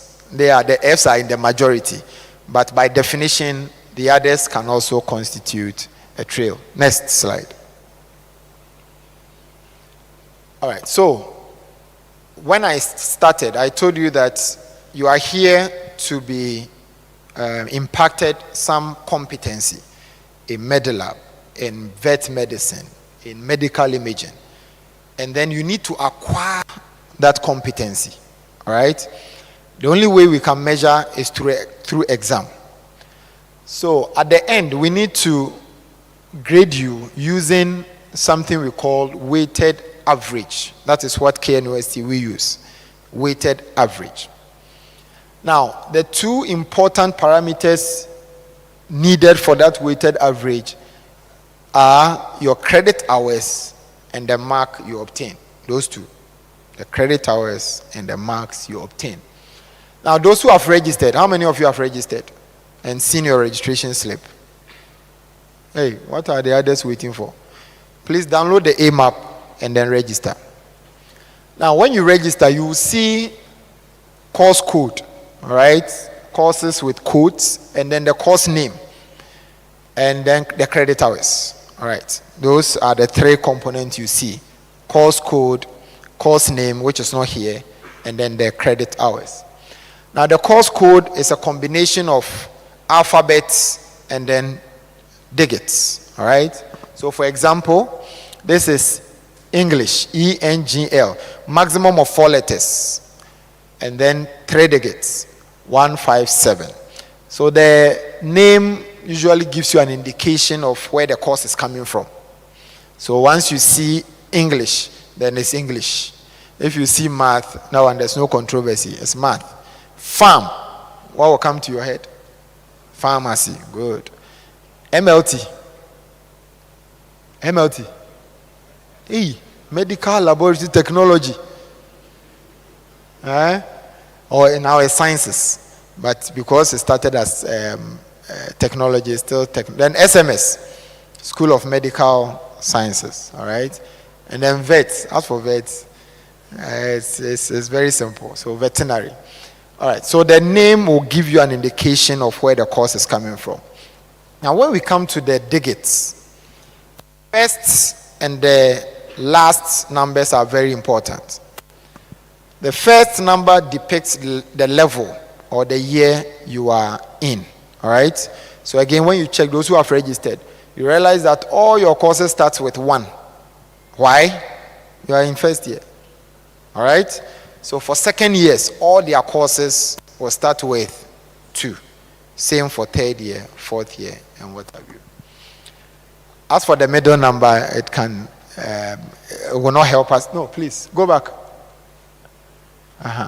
Then the last digits, it's either an odd number or an even number. For all first semester courses, they end in odd numbers. So again, if you check 7, 1, 5, 1, 1, 1, or 3, or 5. So they all end in odd numbers, all right, for first semester courses. For second semester courses, the last numbers are always even numbers, all right. First semester 1, odd. Second semester, semester 2, even. So that's very straightforward. All right. So at the end, we calculate your average by multiplying your credits by your mark, and then we compute to get what we call the weighted mark. All right. That is it. And then we also add your credits to give us the total credits. Then we divide your total weighted marks by your total credit to get what we call the semester weighted average. All right, semester weighted average. Now, if you look at this carefully, these students had Farm 155, which is a pharmacy course. Pharmacy is a 6-year program, so their pass mark is what? 50. That student had 49. So the student is failing that paper. All right, yeah, with 49. So that student will have to come and write supplementary exam to pass this course, all right, to move forward. Next slide. So the same thing will be done for second semester, okay? We'll multiply your credit hours by your mark to get your weighted. So the same thing is done for second semester. So let's, for the purpose of this presentation, let's say we had 860 weighted marks, total weighted marks. And then the credits total was 17. So just like we did for first semester, we divide the total weighted marks by the total credits to get a semester weighted average for second semester. All right. Next slide. So after this, if we want to get the cumulative, then the easiest way is to take your weighted semester average for semester 1, add it to semester 2, and then divide by 2. Right? But we can't do that. Again, because the two parameters that are crucial are your credit hours and your weighted marks, not your CWA or your SWA. So we always have to go back to that figure. So what happens is that we will add the weighted marks, total weighted marks for first semester to that of the second semester and get a new value we call the cumulative weighted mark. All right? And then we do same for the credits. We will add the credits of first semester to the second semester to get the total cumulative credits up to the second semester. All right? Then we divide the cumulative weighted mark by the cumulative credit hour to now get your cumulative weighted average, popularly known as CWA. Right?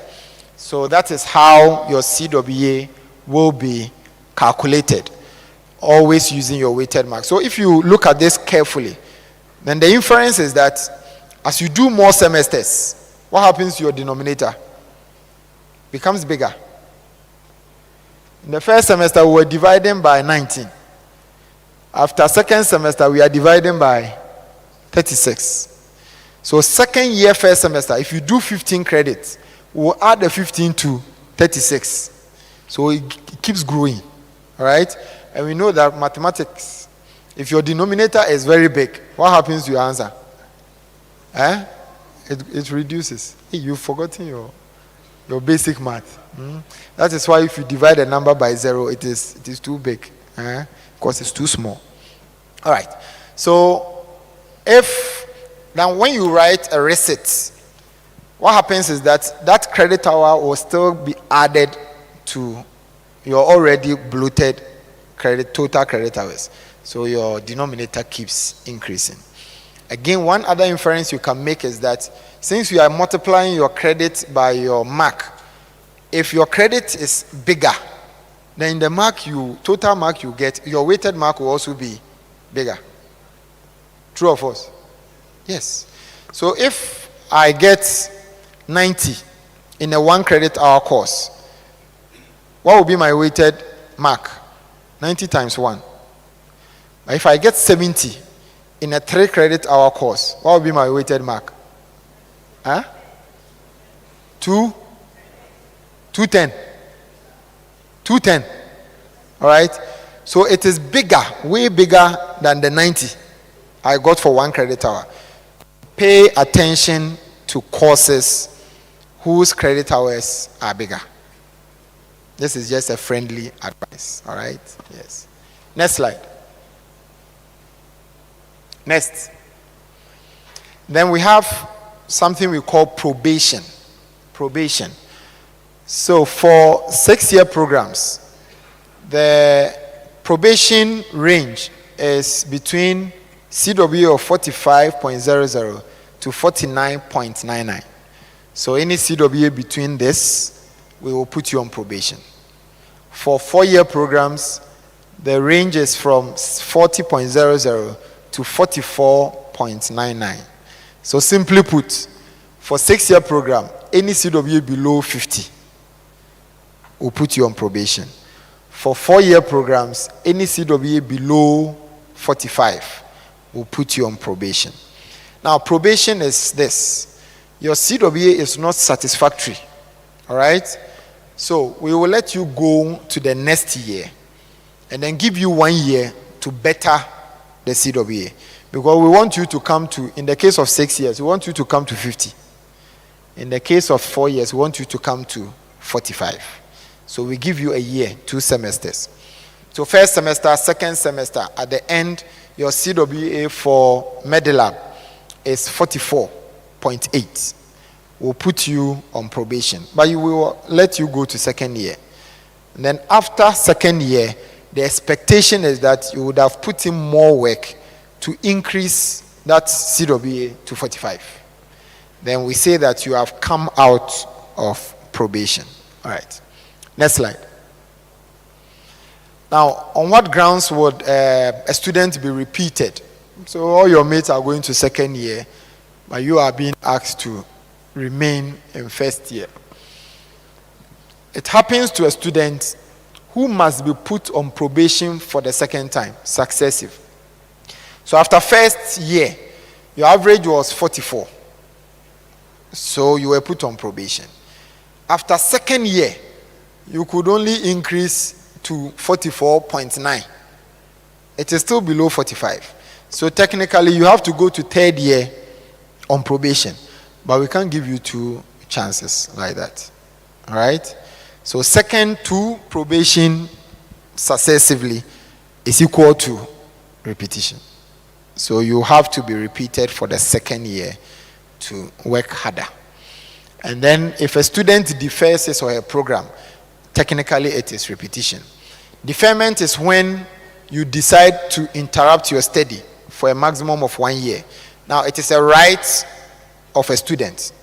You can come and say that, okay, I am tired, there's too much stress, or I need to go and solve some family problems. So I am going on deferment. We will give you 1 year. In fact, you don't even have to explain to us. Just write a letter and say, I want to go on deferment. We will give it to you. For you to go for 1 year. But after 1 year, you have to come. If you don't come, we will sack you. We are giving you only 1 year to go and cool off, whether it is broken heart or whatever. You go and mend your heart. After 1 year, come. But if after 1 year, your heart is still broken, then keep on breaking it. Right? We will not be waiting for you. So, deferment is there for you to exercise. So if I defer my studies for 1 year, when I come back, I have to come and start from the year I deferred. So my mates will be ahead of me. All right? That is why we say that if you defer, it is seen as repetition. But it is a better repetition than the first one. However, for first year students, you cannot defer. Why? Because you've not even started the program. What are you deferring? You've not started the program. So there's nothing to defer. So for first years, you have to do it. You have to do the job for at least a year before you can decide to defer. However, on grounds of ill health, if for serious medical conditions, again certified by the university hospital, then you can be granted the deferment. Next slide. Now, you can also be withdrawn. And it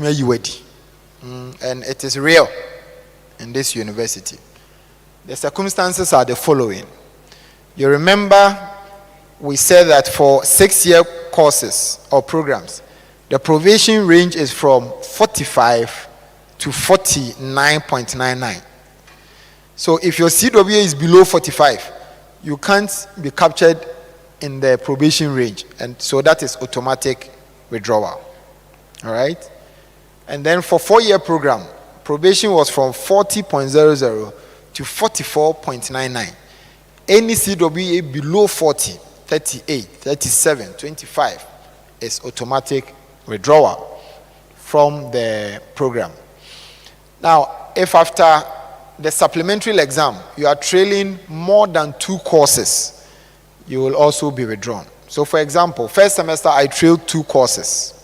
Second semester I added 2. So my total is what? 4. So supplementary exam time, I come and write the 4 papers. And then I manage to pass only 1. It means I'm trailing 3, which is more than 2. I'll have to be withdrawn. If I pass 2 out of the 4, I can take the 2 trails to the next level. All right? If I pass all, then that one there's no matter. If I pass 3, I can take 1. So you can only take a maximum of 2 trails to the next level. Anything more than 2 trails, you have to remain where you were to better it. The reason is simple. It is assumed that you have not acquired the requisite competency to take on more tasks. Because we are building. So if your foundation is shaking, we can't put roof on you. So you have to be withdrawn. All right. So that is that. So again, for the probation, if your trails are more than 2, your CWA will not matter. Even though we've said that if your CWA is between 40 to 44.99, you are put on probation. It is provided your trails are less than 3. That is no more than 2. If your trails are more than 2, your CWA doesn't come in. So your CWA can be 70. But if you trail 3 courses, 4 courses, you will be withdrawn. All right. And then if a student fails to write end of semester exam, all the papers, no show, no permission, you will be withdrawn. Obviously, you've withdrawn yourself. So we'll only put a letter on it for you. Next slide. So at the end of my program, 4 years, at the end of 8 semesters, 6 years, at the end of 12 semesters, how do I graduate, or what will qualify me to graduate? The first threshold is that you should have obtained the prescribed minimum number of credits. Now again, you are being impacted some competency. You need to acquire them. So if you are taught or you register English 157, 2 credits, and then you pass, we say that you have obtained those 2 credits. Now it's your property. You have obtained it. You have acquired the competency. If you fail English, you have not obtained those 2 credit hours. All right? You will have to write it till you obtain. So if you pass all your courses, this will not be a problem. But if you fail even one, you cannot obtain the prescribed minimum number of credits. So you cannot graduate. And then after the credit, we come to your CWA. Again, for 4-year programs, you should have obtained a CWA of 45 and above, okay, to graduate. That is why the probation range is from 40 to 44.99, because you need 45 to graduate. And then for 6-year programs, you need a CWA of 50 and above to graduate. And then any other requirements of your department, faculty, school, or college. Next slide. Now, if after your final year, 4th year or 6th year, you've not acquired or obtained all your credits, or you are trailing some papers, we will put you in a bracket called grace period. All right? So God's grace will be advanced to you so that you take 1 year to write all your trails or better your CWA in order to graduate. Currently, you can be on grace period for many years. But if you don't achieve the threshold we stated earlier, you still cannot graduate. Next slide. And then we look at how our degrees are classified. So for 4-year courses where the degrees are classified, CWA of 70 and above will give you the first class, the beautiful first class. CWA of 60 to 69.99 gives you second class upper division. 50 to 59.99 gives you second class lower division. And then the almighty gentleman's pass, 45 to 49.99. Okay? Take it and then go home. So any CWA below that, between this period, between this bracket, you graduate with a pass. Now for 6-year programs, all our 6-year programs are unclassified. So whether you got 50, you got 60, you got 90 CWA, you pass. We are all pass. There's no first class, there's no second class, there's no upper or lower. We are all pass. It doesn't mean that you don't try to do well. But I remember a story was told of a student who tried first year, he had 67. So he wanted to get to first class. Second year, he could only increase by 68. So he realized that the 70 will be difficult. And then he said that if I graduate with 69, the second upper, if my friend graduates with 60, the second upper, so I am going to drop and make sure I don't just cross the 60, so that we all get upper. Now the danger is that at the end, when we are all going for a competitive position and we submit our transcripts, that is where the difference will come. All right? So at that point, your CWA will matter. So even though it is all pass, we still have to do well to enhance CWA. Next slide. So at the end of the exam, for College of Health Science, maximum 4 or 5 weeks, our results are ready, and then we'll publish. All right? We are almost always the first to publish. And when we do, you will hear about it, wherever, whether on Twitter or Facebook, wherever. So it will be released on your AMAP. So you check your results on your AMAP, and then you keep it to yourself. All right? Then after, so that's when you see, you register 6 courses. So English, I scored this. Anatomy, I scored that. Radiology, I scored this. That is for you. But on the notice board, we will also put the results there with your name, your index number, and then your CWA. We are not interested in what you got in English or maths, but your CWA will be there. So please, as you learn, have this at the back of your mind, that everybody invariably will see your CWA on the board. I remember when I was a faculty exam officer, one day I went to the class to teach, and then I told them that very soon your results will be displayed on the notice board.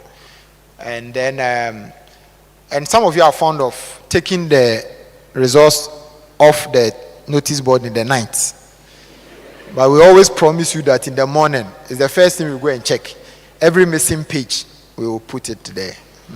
Yes, and some also take the pages where their names are. Yes, and leave the rest.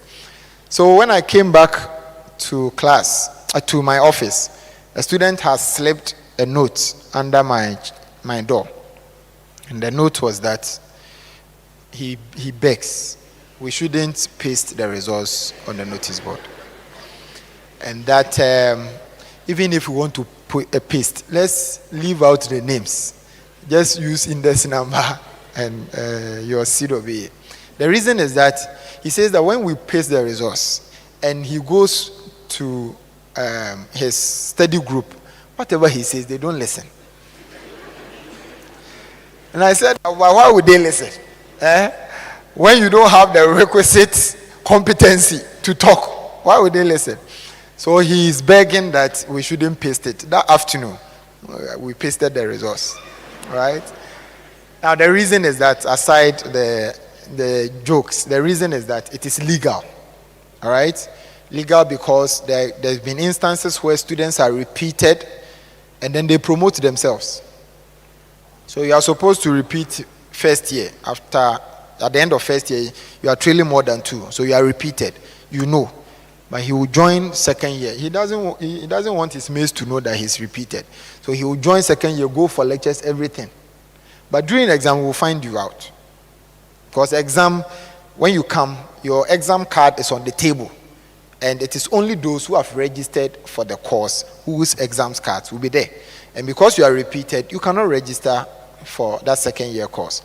So when they do that, then they feign ignorance and say that they didn't know they had been repeated.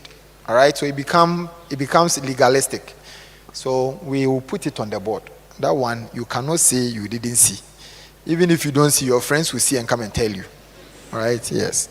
So that is why we have to paste our results. So I think that is the last one. Next slide. Thank you. Yes. So thank you very much for your attention. I wish you the best. And let's enjoy our life here on campus. Thank you. Thank you very much, our able college exams officer. All pass, no be pass, when the transcripts are displayed. Please, we've sat for more than an hour, so I'll invite my senior colleague to lead that into a special exercise.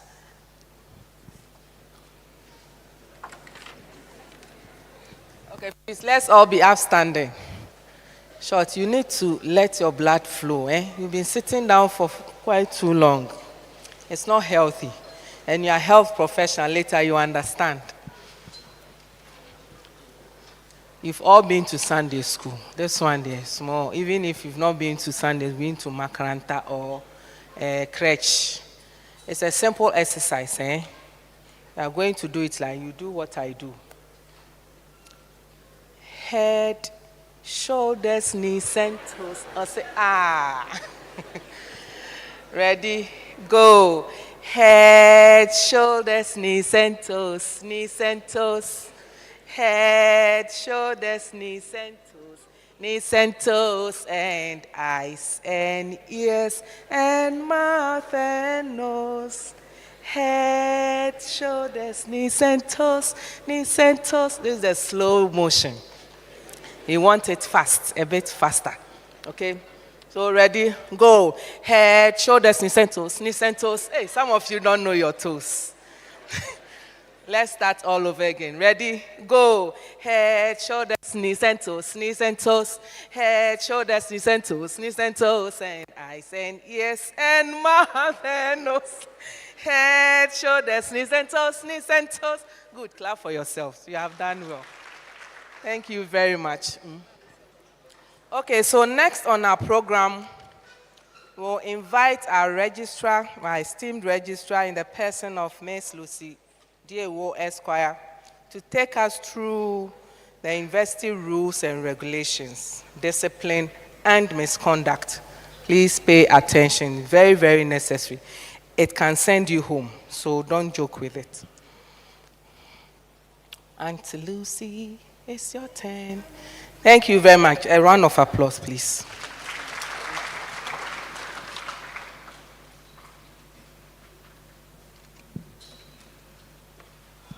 Okay, thank you. We'll quickly go through overview of KNUST, and under that we'll look at the history of the university structure, principal officers, colleges of the university, and then the culture of the university. We are looking at the vision and mission of the university. And then we'll look at the second part. I don't know why I have conclusion there. Because we'll look at disciplinary issues in KNUST, which is the more reason why I am here. For the overview, those of you who read, I believe you all know. You've read about the history of the university. Otherwise, I don't even know why you should be here. Because you should be interested in knowing the background to the institution which you are coming in. And as stated on the board, KNUST was established in 1952 as the Kumasi College of Technology. By an act of parliament in 1961, it became a full-fledged university. You know, the University College is not a full-fledged university. University colleges are attached to other universities that award their certificates. So by an act of parliament, it became a full-fledged university and started awarding its own certificates in 1964. Presently, the university has 6 colleges, and then in addition to the 6 colleges, we have the Institute of Distance Learning, we have the School of Graduate Studies, and then we have the KNUST Obuasi campus. Next slide, please. By the structure of the university, we are looking at the hierarchy of the university. And the highest decision-making body of the university is the University Council. And then we have the academic board, which meets to take decisions pertinent to the running of the university, particularly for academic programs. And then often their decisions will go to council for approval. The university runs the committee system. So we have a lot of committees, but we just put a few. So we put the Welfare Services Committee, and then after that we have the college boards, we have the which are committees or the board that oversees activities at the college, and then we have the faculty boards and departmental boards. So the schools and faculty boards and departmental boards. We talk about schools and faculties because in our college we have schools and faculties. So we have the School of Nursing and Midwifery, we have the School of Medicine and Dentistry, we have the Faculty of Pharmacy and Pharmaceutical Sciences, we have the Faculty of Allied Health Sciences. So we have a blend of schools and then faculties. That's why we always talk about schools and faculties. And then we have the departmental boards that take decision at the departmental level. Next slide. Right. For the hierarchy of the University Act talks about principal members, and we have 3 principal members. At the top of the hierarchy is the chancellor, and I want to believe you all know the chancellor of this university. Who doesn't know? Yeah, if I had asked who knew, there will still have been no hands. So I assume that we all know the chancellor and we move on. Right. The chairman of council is next to the chancellor, and then we have the vice chancellor, who is the 3rd person in the hierarchy of principal officers. Currently, council is yet to be constituted. So when council is constituted, we would have the chairman of council in the middle of the hierarchy. And again, I want to believe we all know the vice chancellor. Again, if you don't know the vice chancellor, go back and revise your notes. You can't be here without knowing the vice chancellor. Not in person, but at least you should know her name. Okay. Right, next slide. Other officers of the university, as stated by the university statutes, is the pro-vice chancellor. So the pro-vice chancellor assists the vice chancellor, and he acts in the absence of the vice chancellor. And then we have the registrar who oversees the day-to-day administration of the university. And then the registrar has a host of other deputy registrars, senior assistant registrars, junior assistant registrars at all levels assisting him. We have the university finance officer, and again, he also has a host of staff working with him to ensure that the finances of the university are properly managed. And then we have provost of colleges. Every college is headed by a provost, and we have been privileged to meet our provost. He gave us the introductory remarks. So he heads, Professor Christian Ejari heads the College of Health Sciences. Next slide. The 6 colleges within the university, we have our own college, College of Health Sciences. We have College of Agriculture and Natural Resources, College of Art and Built Environment, College of Engineering, College of Humanities and Social Sciences, College of Science. Next slide, please. College of Science. So these constitute the 6 colleges. And then we have the KNUST Obuasi campus, which is a new campus for the university. For this college, we run the nursing and midwifery programs at the Obuasi campus as well.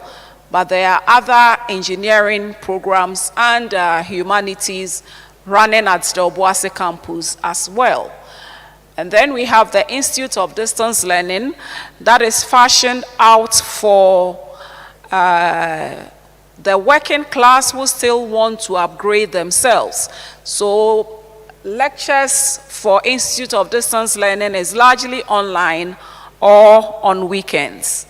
And then we have the School of Graduate Studies that oversees graduate programs. So after your first degree, if you want to do a master's and continue to a PhD, you'll be enrolled at the School of Graduate Studies.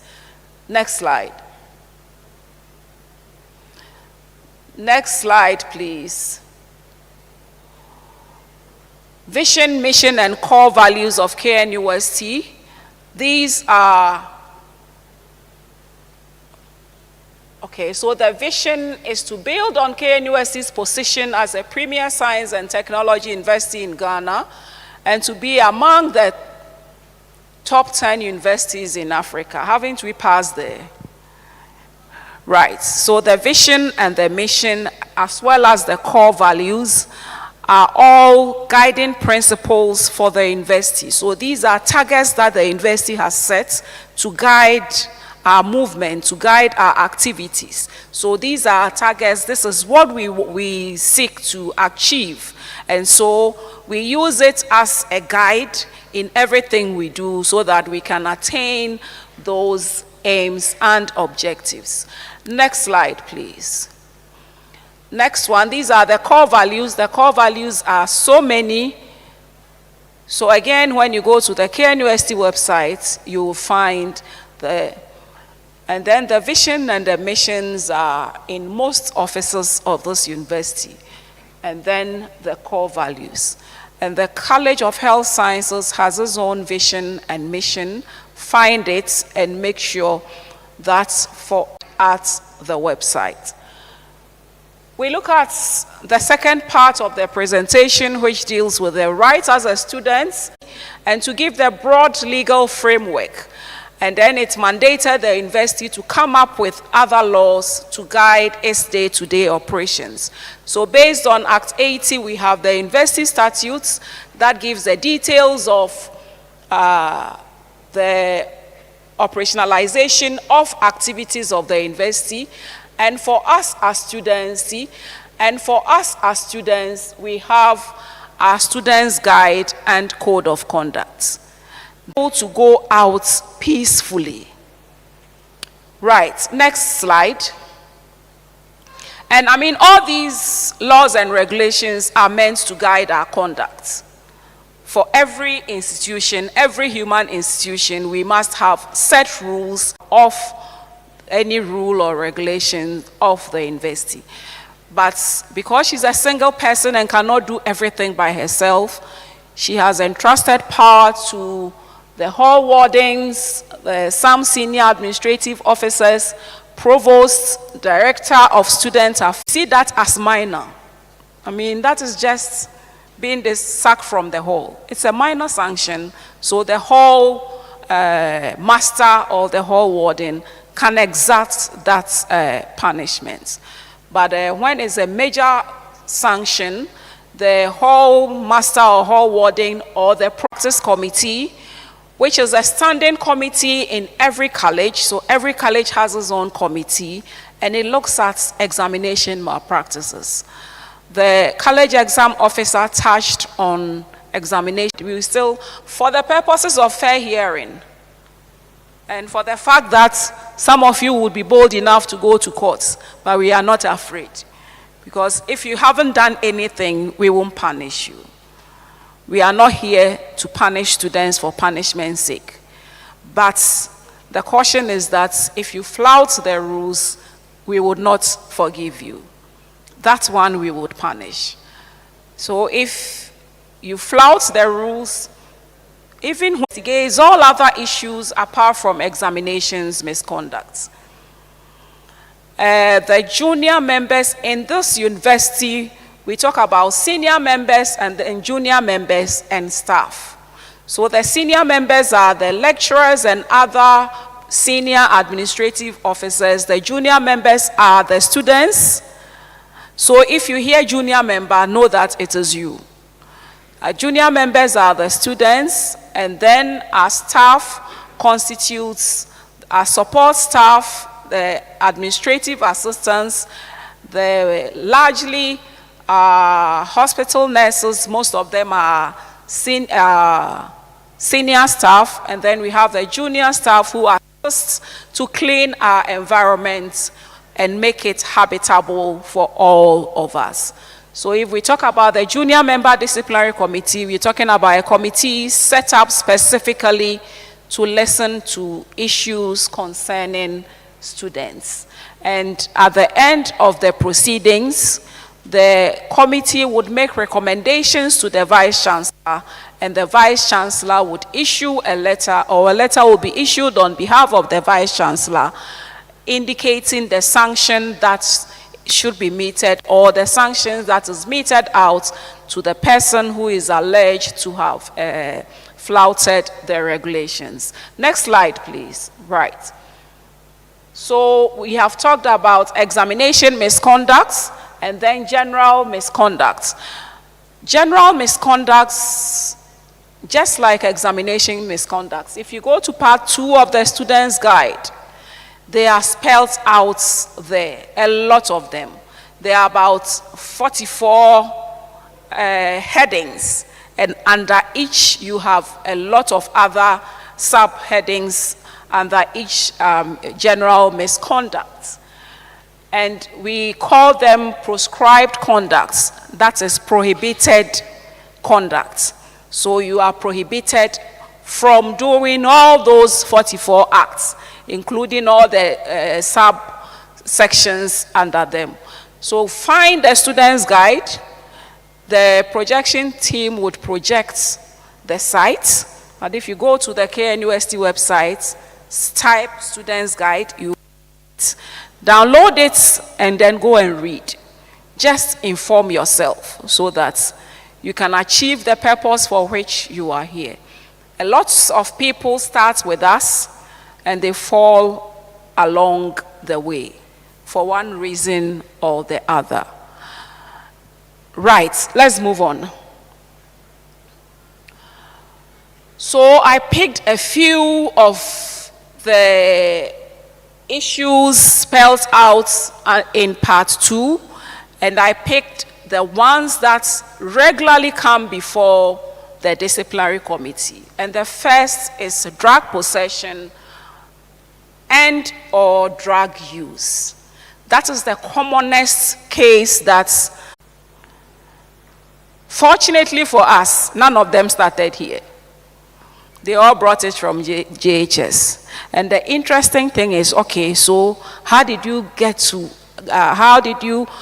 know where to find your consignment, because you are not in Kumasi? But it is so amazing that as soon as they get here, maybe it's written on their foreheads. So when he sees you, he knows that you are a partner. Because strangely, they find their colleagues who are in that same, should I use profession for the lack of a better word, and they are able to find sources where they can get their consignment. And sometimes it's very interesting. Someone had rolls wrapped, and he said, oh, he had wrapped it for the week. This is for the week. This is for the... he goes for his consignment monthly from Ofinso. So the person travels from, well, that is what he said, travels from school to Ofinso every month to go for a monthly consignment. Then he brings it to school.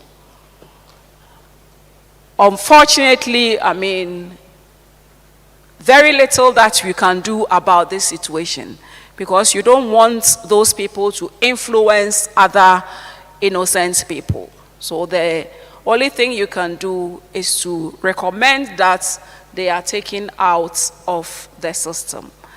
And as much as it is difficult seeing the curtailment of their bright future, there's practically nothing you can do about it. So let's be cautious. Those of us who started from GHS, keep it at home. As for home, we are not there to see it. But here, one day, you will be found out. Stealing is also very rampant. Stealing of laptops, stealing of mobile phones. And again, for stealing when you are found out. I mean, at this age and era and in this civilized community, we don't expect anybody to steal. So if you steal, no matter how small the thing is, we would always recommend dismissal. And then abuse. Physical and verbal abuse.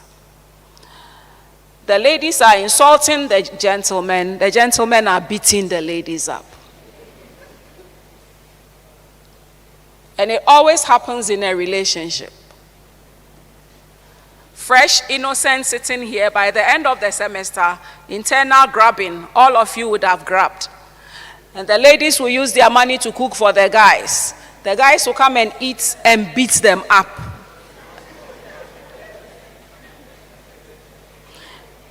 It doesn't make sense when you say it, but it's very real, and it's so common.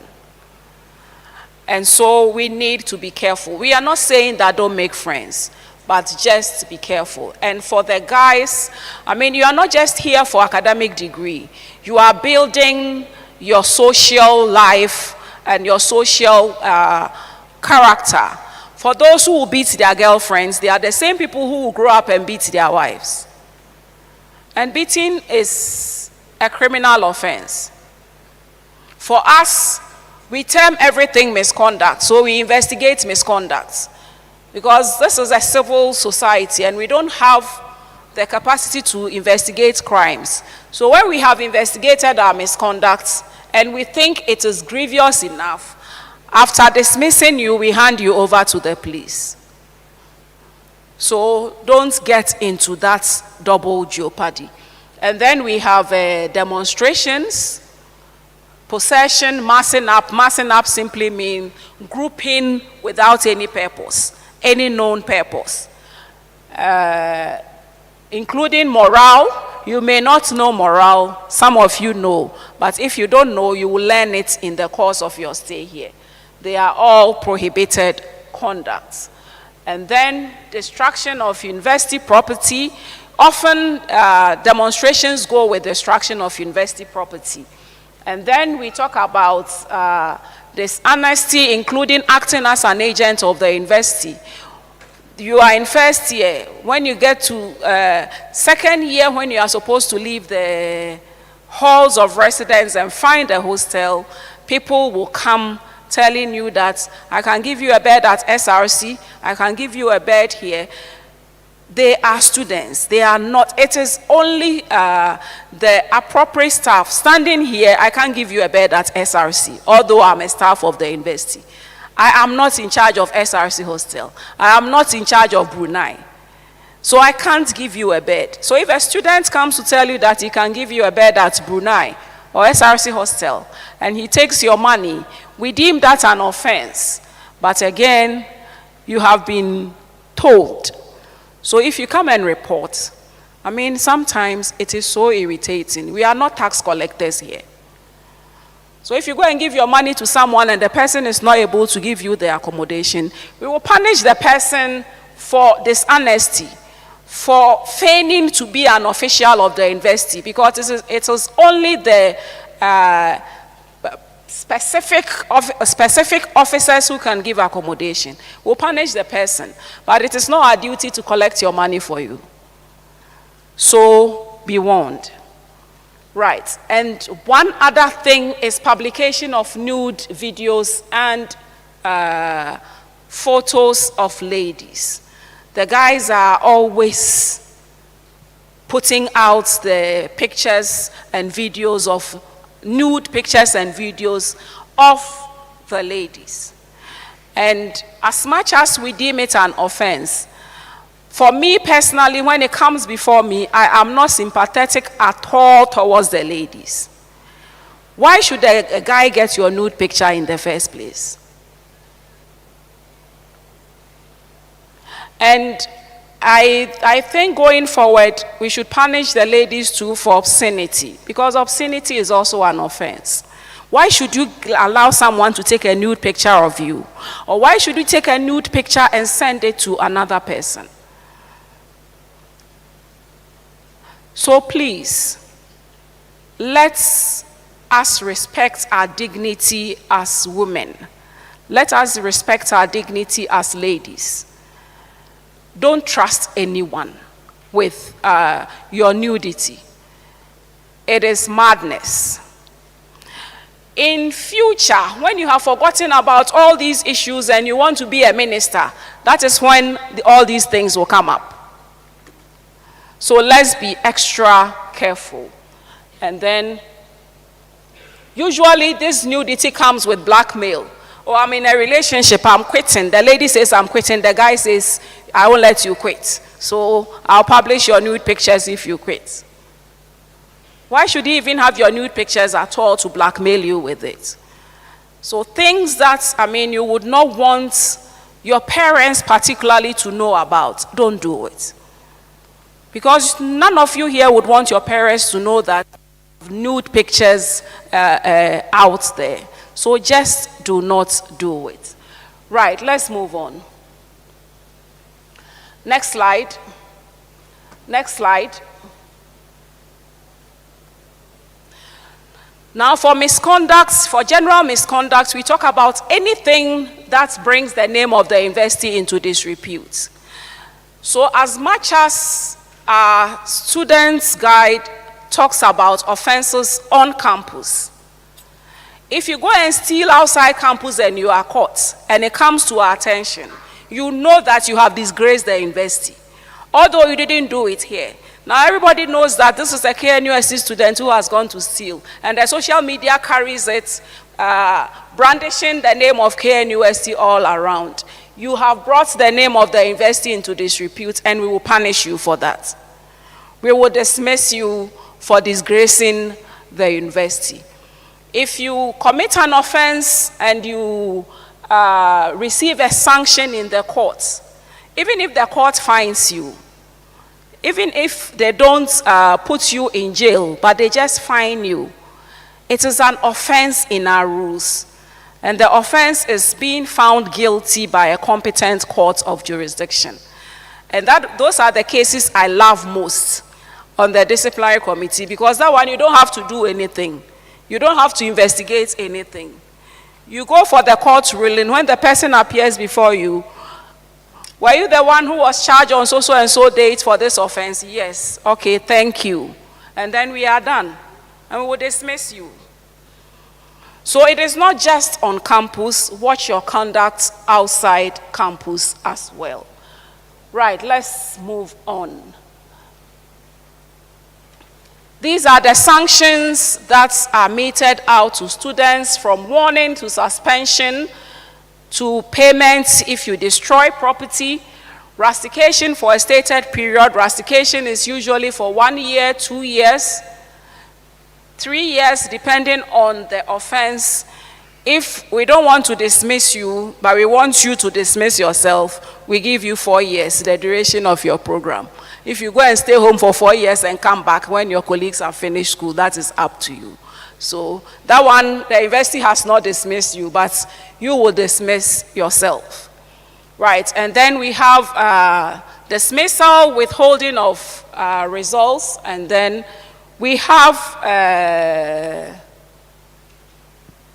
how do you call it? When the person has already received the certificate, withdrawal of certificates. So when you have already received your certificate, you finished school and received your certificate, but we noticed that you were involved in an offense, we would withdraw the certificate. Right, let's move on.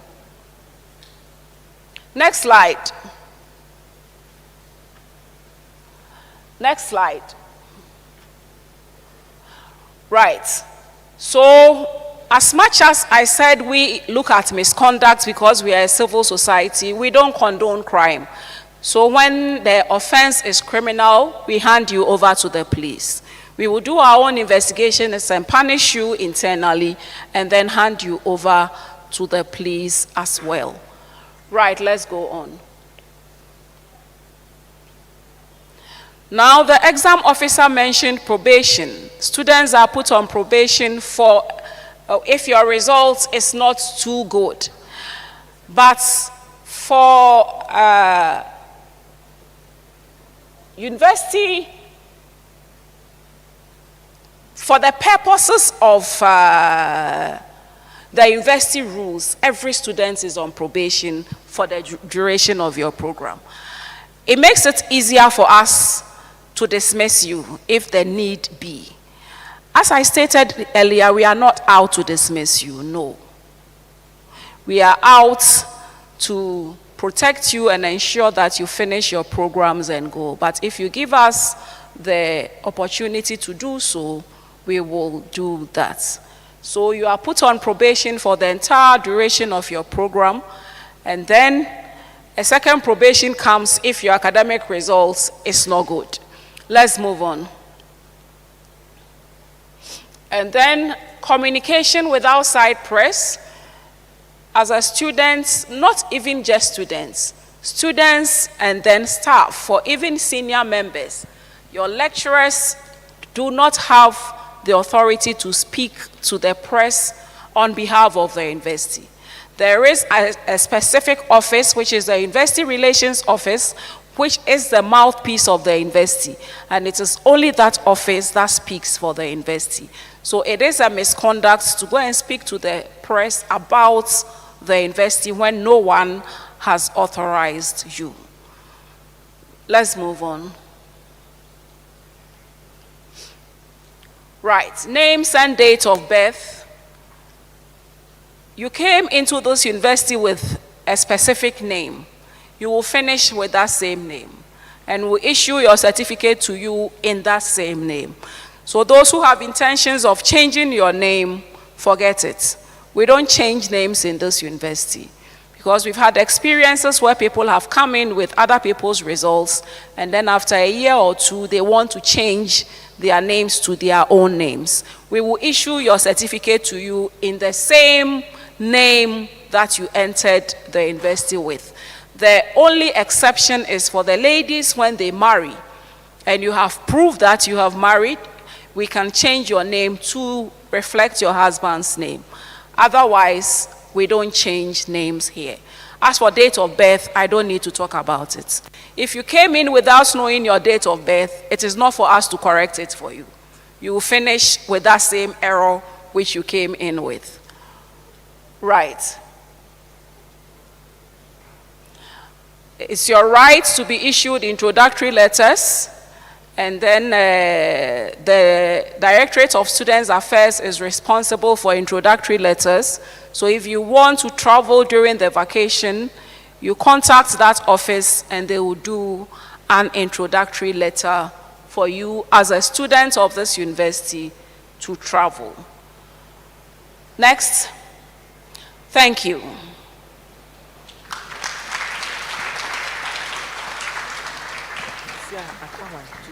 Thank you very much, Mommy Lawyer. Please, before we move to the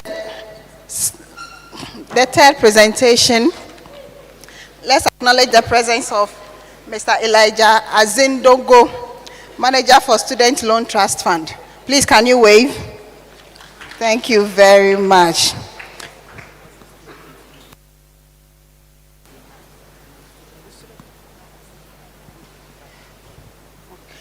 Okay. Please, we'll call on Mr. Azindongo to tell us about the Student Loan Trust Fund.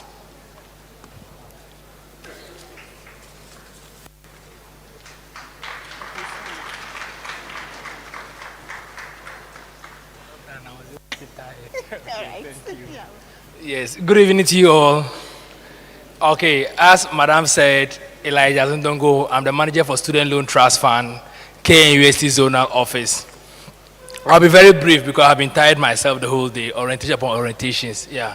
Student Loan Trust Fund is an agency under the Ministry of Education that has been mandated by government to offer out financial assistance in the form of loans to tertiary level students. We have three core objectives. The first is we disburse the loan to students at the tertiary level during your long and difficult stay on campus.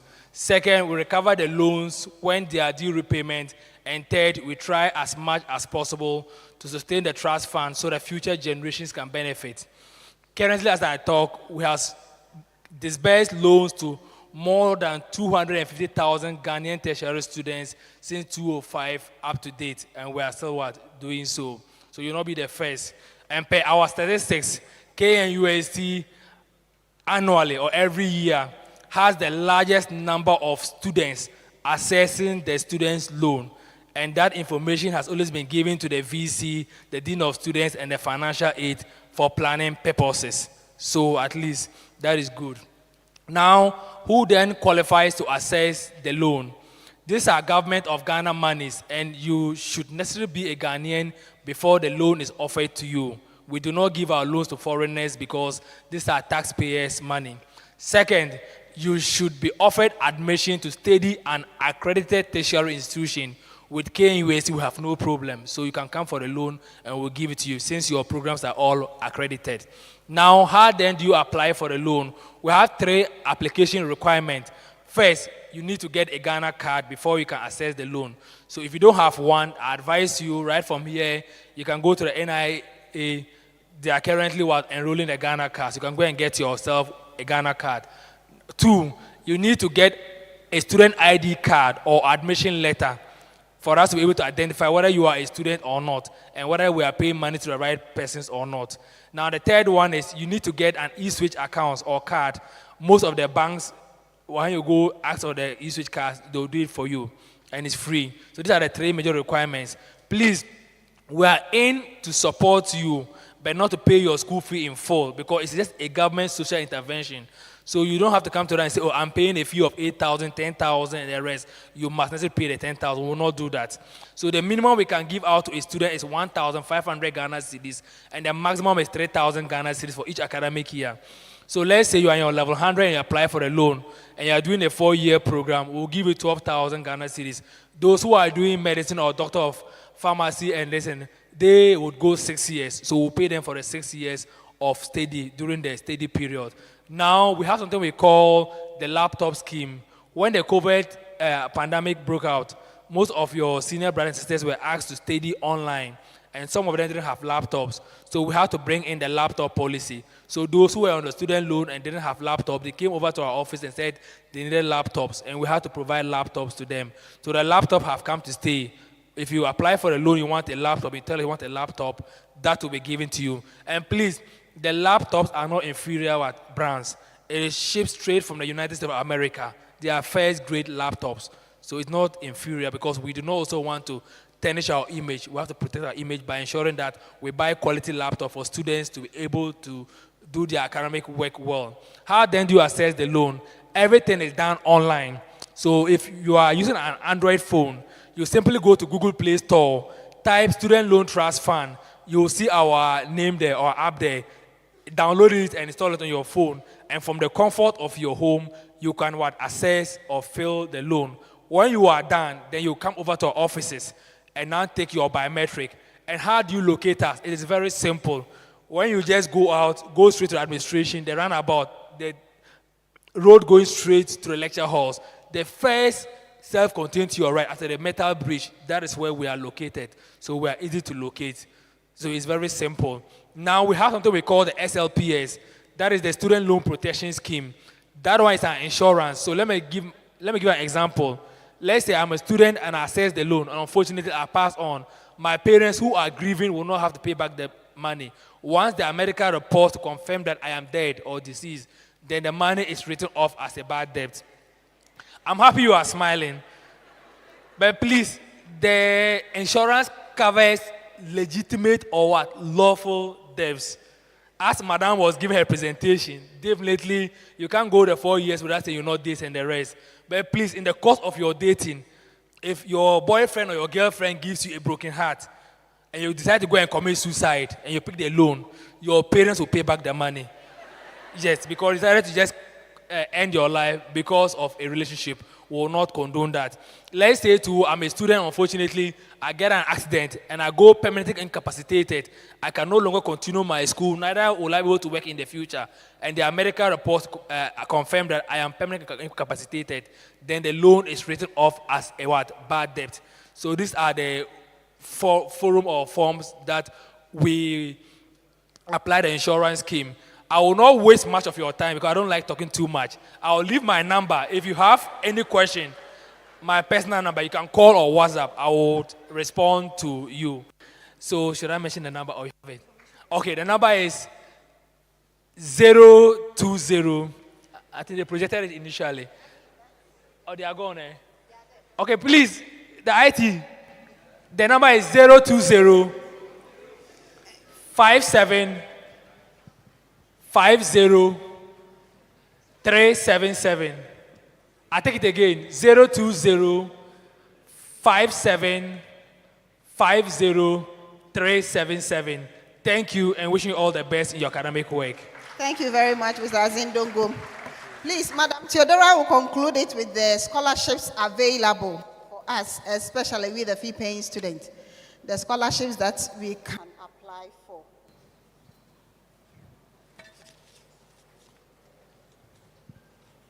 Before she mounts the stage, I would like to introduce Mrs. Margaret Ejako, who has just joined us. Please, can you give us a wave?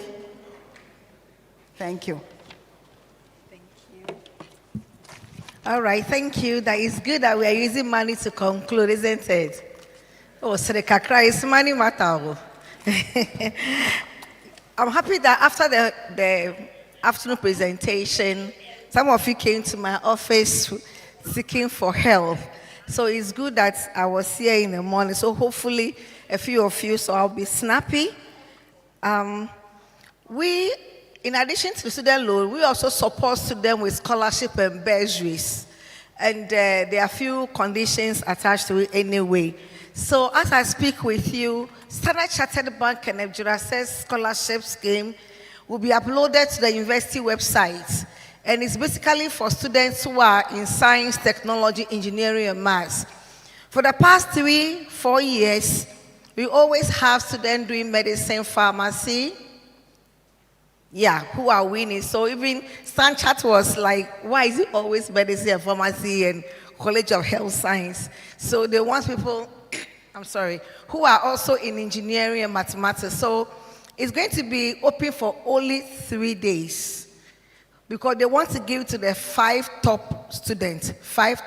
So go there, check if you qualify, they will be able to help you. So the office supports scholarships, bursaries, work study, and the food bank, and of course, His Majesty's Boutique. Boutique is simply clothing bank.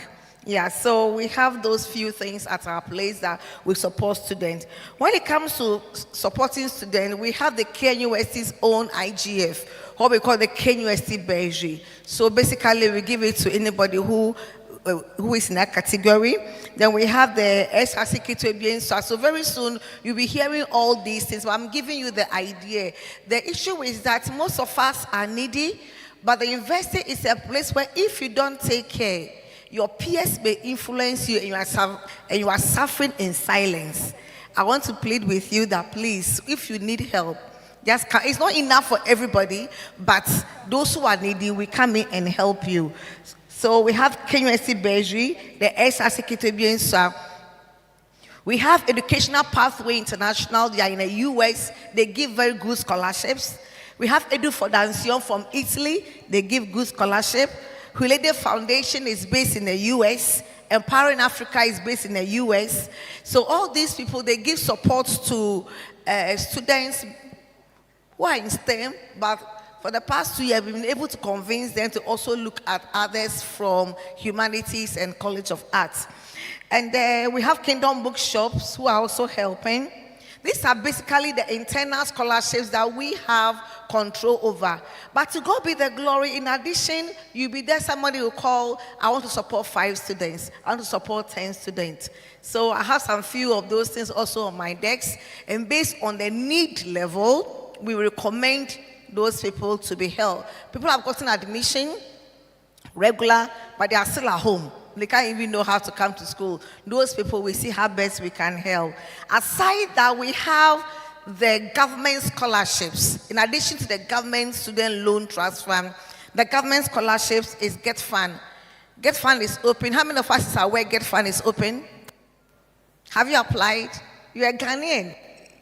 You can choose to apply. No, people say that, oh, Get Fund, you need to know somebody. Well, I don't know. From where I sit, people have gotten Get Fund scholarship without knowing anybody. Okay? So be bold. The most important thing, when you get to a point, they are asking you about your vision, your mission, what you want to do with your life. Just pour your heart. Who knows? You get it. We have the GMPC, the MP Common Fund, then the Ghana Government Scholarship. All these scholarships, you need to be looking at it. One thing you need to know, that the KNUST website is where we upload all scholarship information. So the Stanchard Scholarship, it will be at the KNUST website. From this evening, Friday, we'll finish. Because they need only 5 top students to support. So if you think you are qualified, so KNUST website, please get there. Secondly, all of us were given our same card. Do you all have our same card? You are hungry, but respond. Do you all have our same card? Okay, so as many as have it, is it in your phone already? Okay, some people take the same, but won't put it in their phone. If you need scholarship and also you want to hear information about the university, respectfully, put the phone in the same card in your phone, so if any information comes, you'll be able to get it. In addition, we have religious organizations, so churches and also Muslims area, they also support students. So ask your churches. Churches really, really give support to students. MTN Bright Investment Scholarship is amazing, really amazing. Just yesterday, we sent their bills to them. Wow, they pay full fees, whether regular or fee pay, they don't care. If you qualify, you qualify. They'll pay your fees, they give you accommodation, they give you a laptop, they give you stipend. Very beautiful, MTN Ghana Foundation. So be on the lookout, and it will be published at the university website. We won't come knocking at your door. So please, go there and look at it. Vodafone, Tallow Oil, Islamic Bank. So those from the mining area, we have Goldfields, we have Anglo Gold, and we have Newmont. So they also have good scholarship. Udima Mekachiro, if you gold area, go and ask them. They have very good scholarships. So Goldfields, they also pay very good money, of course. Anglo Gold Ashanti, and Newmont, Kenyasi area, and New Abram area. If you are from there, contact them. It's a very good support, and they'll be able to help you. Test for Ghana is there, on and on. So the student loan, better investment is also there. Don't be afraid of student loan, okay? because I came to the university on student loan. I came from a very humble background. And by the time I came to the university, these scholarships weren't there. I needed to complete my school. So I went for student loan. It's very flexible. Okay, so in case it becomes a challenge for you, don't cry in silence. They can, especially the regular student, it can cushion your fees, and the little you have, you can also use it. Last but not the least, before I go, no, two more things. In addition to the university website and also your SIM card, check notice boards for information on scholarships and bursaries. Lastly, university education is very expensive. It's not free senior high school. It's very expensive. You pay fees, you pay accommodation, you have to eat, right? You buy data. SRC will give you 5 gig. It's not enough. From next week, when you start lectures and the slides start coming and the video starts coming, 5 gig will download only 1 video. That's all. It's gone. So what will you do? So our office also advised today, cut your coat according to real, not according to your size. Already we have seen the delivery guys going from hall to hall. People are ordering food and you follow them. Breakfast, 35 cedis, Lunch, 45. Now order, we room in our order until so order be. Are you call yaye? Aha. Please, cut your coat according to your material. And for the first 2 weeks, the money daddy gave you, the money mommy gave you is there. So you are chopping yafu. Mid-semester, you realize that your coffers are empty and you'll be queuing. Last semester, the second semester mid-sem, I have over 2,900 applications for food bank. Almost 3,000 students applied for food bank. It was amazing, the highest we've received so far. Because food is finished and the things, it wasn't coming, but they need to eat. So we want to plead with you that manage the resources that your parents gave you, please, and not be influenced by friends, okay?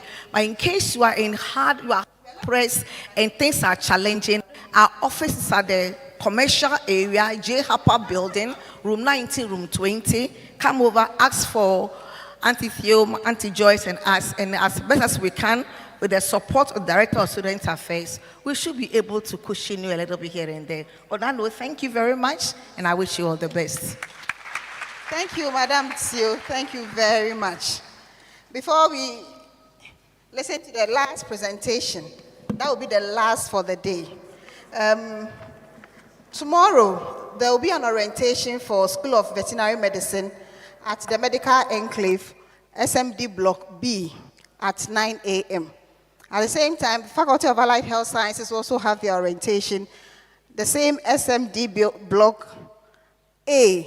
So the veterinary will be at Block B, and Faculty of Allied Health Sciences will be at Block A. Faculty of Allied Health Sciences starts at 8 a.m. School of Veterinary Medicine starts at 9. Please, without wasting much time, let's invite Mr. Michael Sechibuatin to give us how to optimize the use of the college library. This will take just 5 minutes, then we are done. Thank you.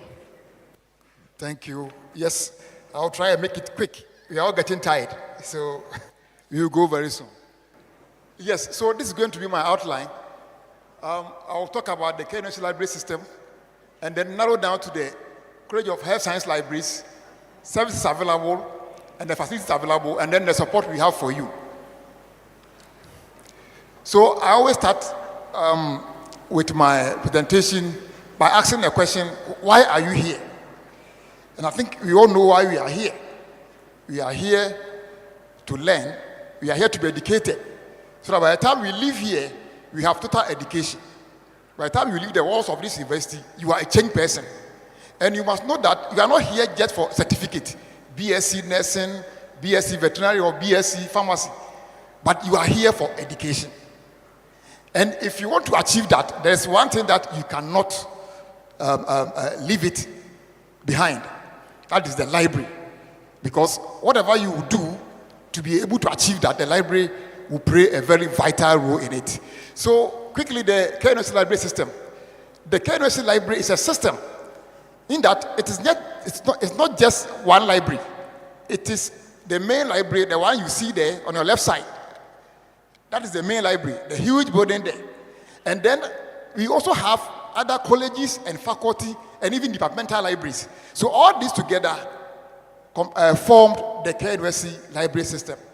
Now, the role that these libraries play is that they support teaching, learning, and research, which is also the core mandate of the university. Let's move on. Then, I want to show you the libraries within the college and then where they can be located. So, I think they were here this morning, School of Medicine and Dentistry. Theirs is at the School of Medicine and Dentistry premises, Block F. We also have pharmacy, library. It's also at the second floor of the old pharmacy building. And we have another one at Konfanochi. Even we have two there. Those who are doing medicine and then dentistry, when they move from here, they go to Konfanochi. We have a library there as well. We have another one, emergency nursing library, which is also very close to the accident and emergency center. Then we have another library at the KNUST hospital, also adjacent the medical stores. And then we have the college library, which is at the third floor of the nursing building. So those of you doing nursing and other allied sciences, it's a very beautiful library, very nice one, fully air conditioned. That library is there for you. Then we have the veterinary library, which is also at the first floor of the veterinary building. And then we have the School of Public Health library at the west wing of the School of Public Health building. So all these libraries together form the College of Health Science libraries, about 8 libraries, and they are all there to serve you. Please, let's move on. Let's move on. Let's keep this one. Yes, opening hours. So for the semester period, during the weekdays, the college libraries and the faculty libraries, you operate from 9 a.m. to 5 p.m. The main library, the one you see here, that one operates from 9 a.m. to 10 p.m. So it's open up to 10 p.m. even in the night. You can come and study. Then during midterm, we do what we call extended hours. That one, at the faculty level and the college level, we operate from 9 a.m. to 9 p.m. But during midterm and examination period, for the main library, we operate for 24 hours non-stop until the exams ends or the mid semester ends. The library is open for 24 hours, so you can be here till you drop or you are tired and then you go and sleep. You can come back. The library will still be there for you. So these are the open hours for the library, the main library, and then the college libraries. Let's move on, please. Resources available. Our resources are into 2 main categories. We have the print resources and then digital resources. The print one are the books, theses, serious journals, and then we have newspapers. These are all print resources, which can be accessed at the main library and then the college and the faculty libraries as well. And we have the digital ones. These include the databases. These are online. We have the repository. The decision repository is a repository where the research works of our faculty members and non-faculty members are all preserved. So when you go there, when you go for a lecture and a lecturer refer you to his articles, when you go there, you can see it. The speeches of the vice chancellors and the chancellor, they are all there. You can access them. And then we have the e-books as well. These e-books are millions of books, and you can access them free of charge. And the libraries, within all our libraries, we have internet services. So if you come to the main library, the college, faculties, all these libraries, we have internet services. And you know that these days, Vodafone will give you a chip, and then they will give you data every month. The data is meant to access these resources so that it will not eat into your financial resources. So please use it for the purposes that they are intended for. Yes, let's move on. Yeah, no, please go back. Yes, there is these are examples of the e-resources. These are all databases. We have about over 60 of them. These are just examples. So we have the EBSCO, JSTOR, AJO. These are the databases where you can access millions of books and journal articles. But look at the down here, the down there. There's a link there. That is one of the most important things I want you to take note. The link there of campus access, ocl.knus.edu.gh. That is a link that can give you access to the library resources when you are outside campus. When you are within campus, you go to any library, we have computers there, so you can access them for free. Even within the library, if you want to use your phone, there's Wi-Fi, so it will not cost you. But when you are outside the university, like you are at your hometown, you are outside the country, you can still have access to the library, and that is the link. So I'll give you. There are some flyers which I'll place them at the various libraries from tomorrow. You can go there and then access them. All the links are on it. These are the flyers. So you can go to the main library or all the other college libraries or the faculty libraries. You can have one. The links are there. So it's very, very important. When you are outside the university, this is what will enable you to access the resources. So when you click on it, it will ask you for your credentials. The credentials they give you, the username and the password. Once you key in that credentials, it will give you access to the library resources. Let's move on. Yes, so I was talking about the print resources, the books that we have within our libraries, both main library and college libraries. This is how you can access them. You know, this is the interface. And please use the website. If you go to KNUST website, the library is a main page there. When you click on the library, it will give you 3 main drop-downs. It will give you the online catalog, it will give you the databases, and it will give you the institutional repository. So the catalog is automated, which means you can access the library before you enter. So when you click on the catalog, you will get something like this. So if you want to search for a book, you either have to use the author, title, series, or the subject. If you know the author, once you key in the author, the book that author has in the library will pop up. If you know the title will pop up. If you don't know anything and you just want something, let's say you are doing nursing, you want a book on nursing, just key in nursing, click on subject, and all the books we have on nursing within our library system will pop up. And it will tell you where the books are located, whether the number of copies, and then the class number. So before you even go there, you know the book you are looking for, and if it has been borrowed, it will tell you. If it has not been borrowed, it will tell you the book is available. And the number of copies, if some are in the main library, to tell you. If some are in the college library, some are in the veterinary library, to tell you, so that you just go and access them. So it's very simple. Let's skip this one. Yes, let's skip this one. Yes, so borrowing right. As undergraduate student, you have right to borrow up to 3 books within all the libraries. So you can borrow 3 books here, you can borrow some at the college or faculty libraries. And you can keep the books for 14 days. And if you want to read the books again, you can go for a renewal for another 14 days, if you so wish. And these are the hard copies. As for the soft copies or the online, the digital copies, it's millions, they are there. That one, you can download it, you can read it online, and then do whatever you like with them. So let's move on. Service available, yes. We can lend books from the library. We have, within our libraries, we have reading areas and discussion areas. This morning, Provost was saying that some of you would like to study alone, they would like to hide at the corner, and then bury your... In prayer. Bye. And then you also take us home. But before then, I think we have done well for ourselves. We want to thank all of you that came here. I know you have picked a few things for yourself, some take-home messages, and some tips that will help you stay very comfortable here. We thank our Provost so much for all that he has done for us, for being with us through and through, to all our esteemed faculty members, our deans, our senior lecturers, our registrars, both senior and junior staff. We thank you all.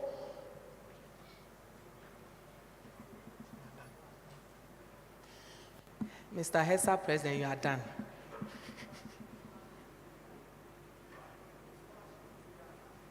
Okay, so scholarship tutorial Saturday. Flyers will be around for you, so take note. It will benefit both fee-paying and regular students. So if you need help, kindly take note and be there on Saturday. Be on the lookout for the posters and then the information on the flyers. Thank you very much. So who do us the honors to pray for us?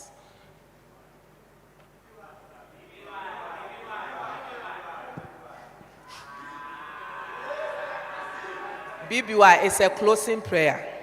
Please. It's a closing prayer. Thank you. Oh, amen. Amen. Amen and amen. Beloved in Christ, please close your eyes and let us pray. Our Heavenly Father, we are grateful to you once again. We thank you for such a lovely program. We honor you for the impact made. And as our dear brothers and sisters are going, we ask that you be with them. And as I said for the first session, I will say for this session too. In Jesus' name, may they never get broken heart. Please, may you never get broken heart as you've come. May you not engage in boyfriend, girlfriend at this early stage. Amen. May you not do TikTok and Snapchat at this early age. May you focus on your studies as you've come. May you focus on making meaningful and useful friendships. Amen. And may you continue to excel in your academics. Amen. Amen. Thank you very much. So please.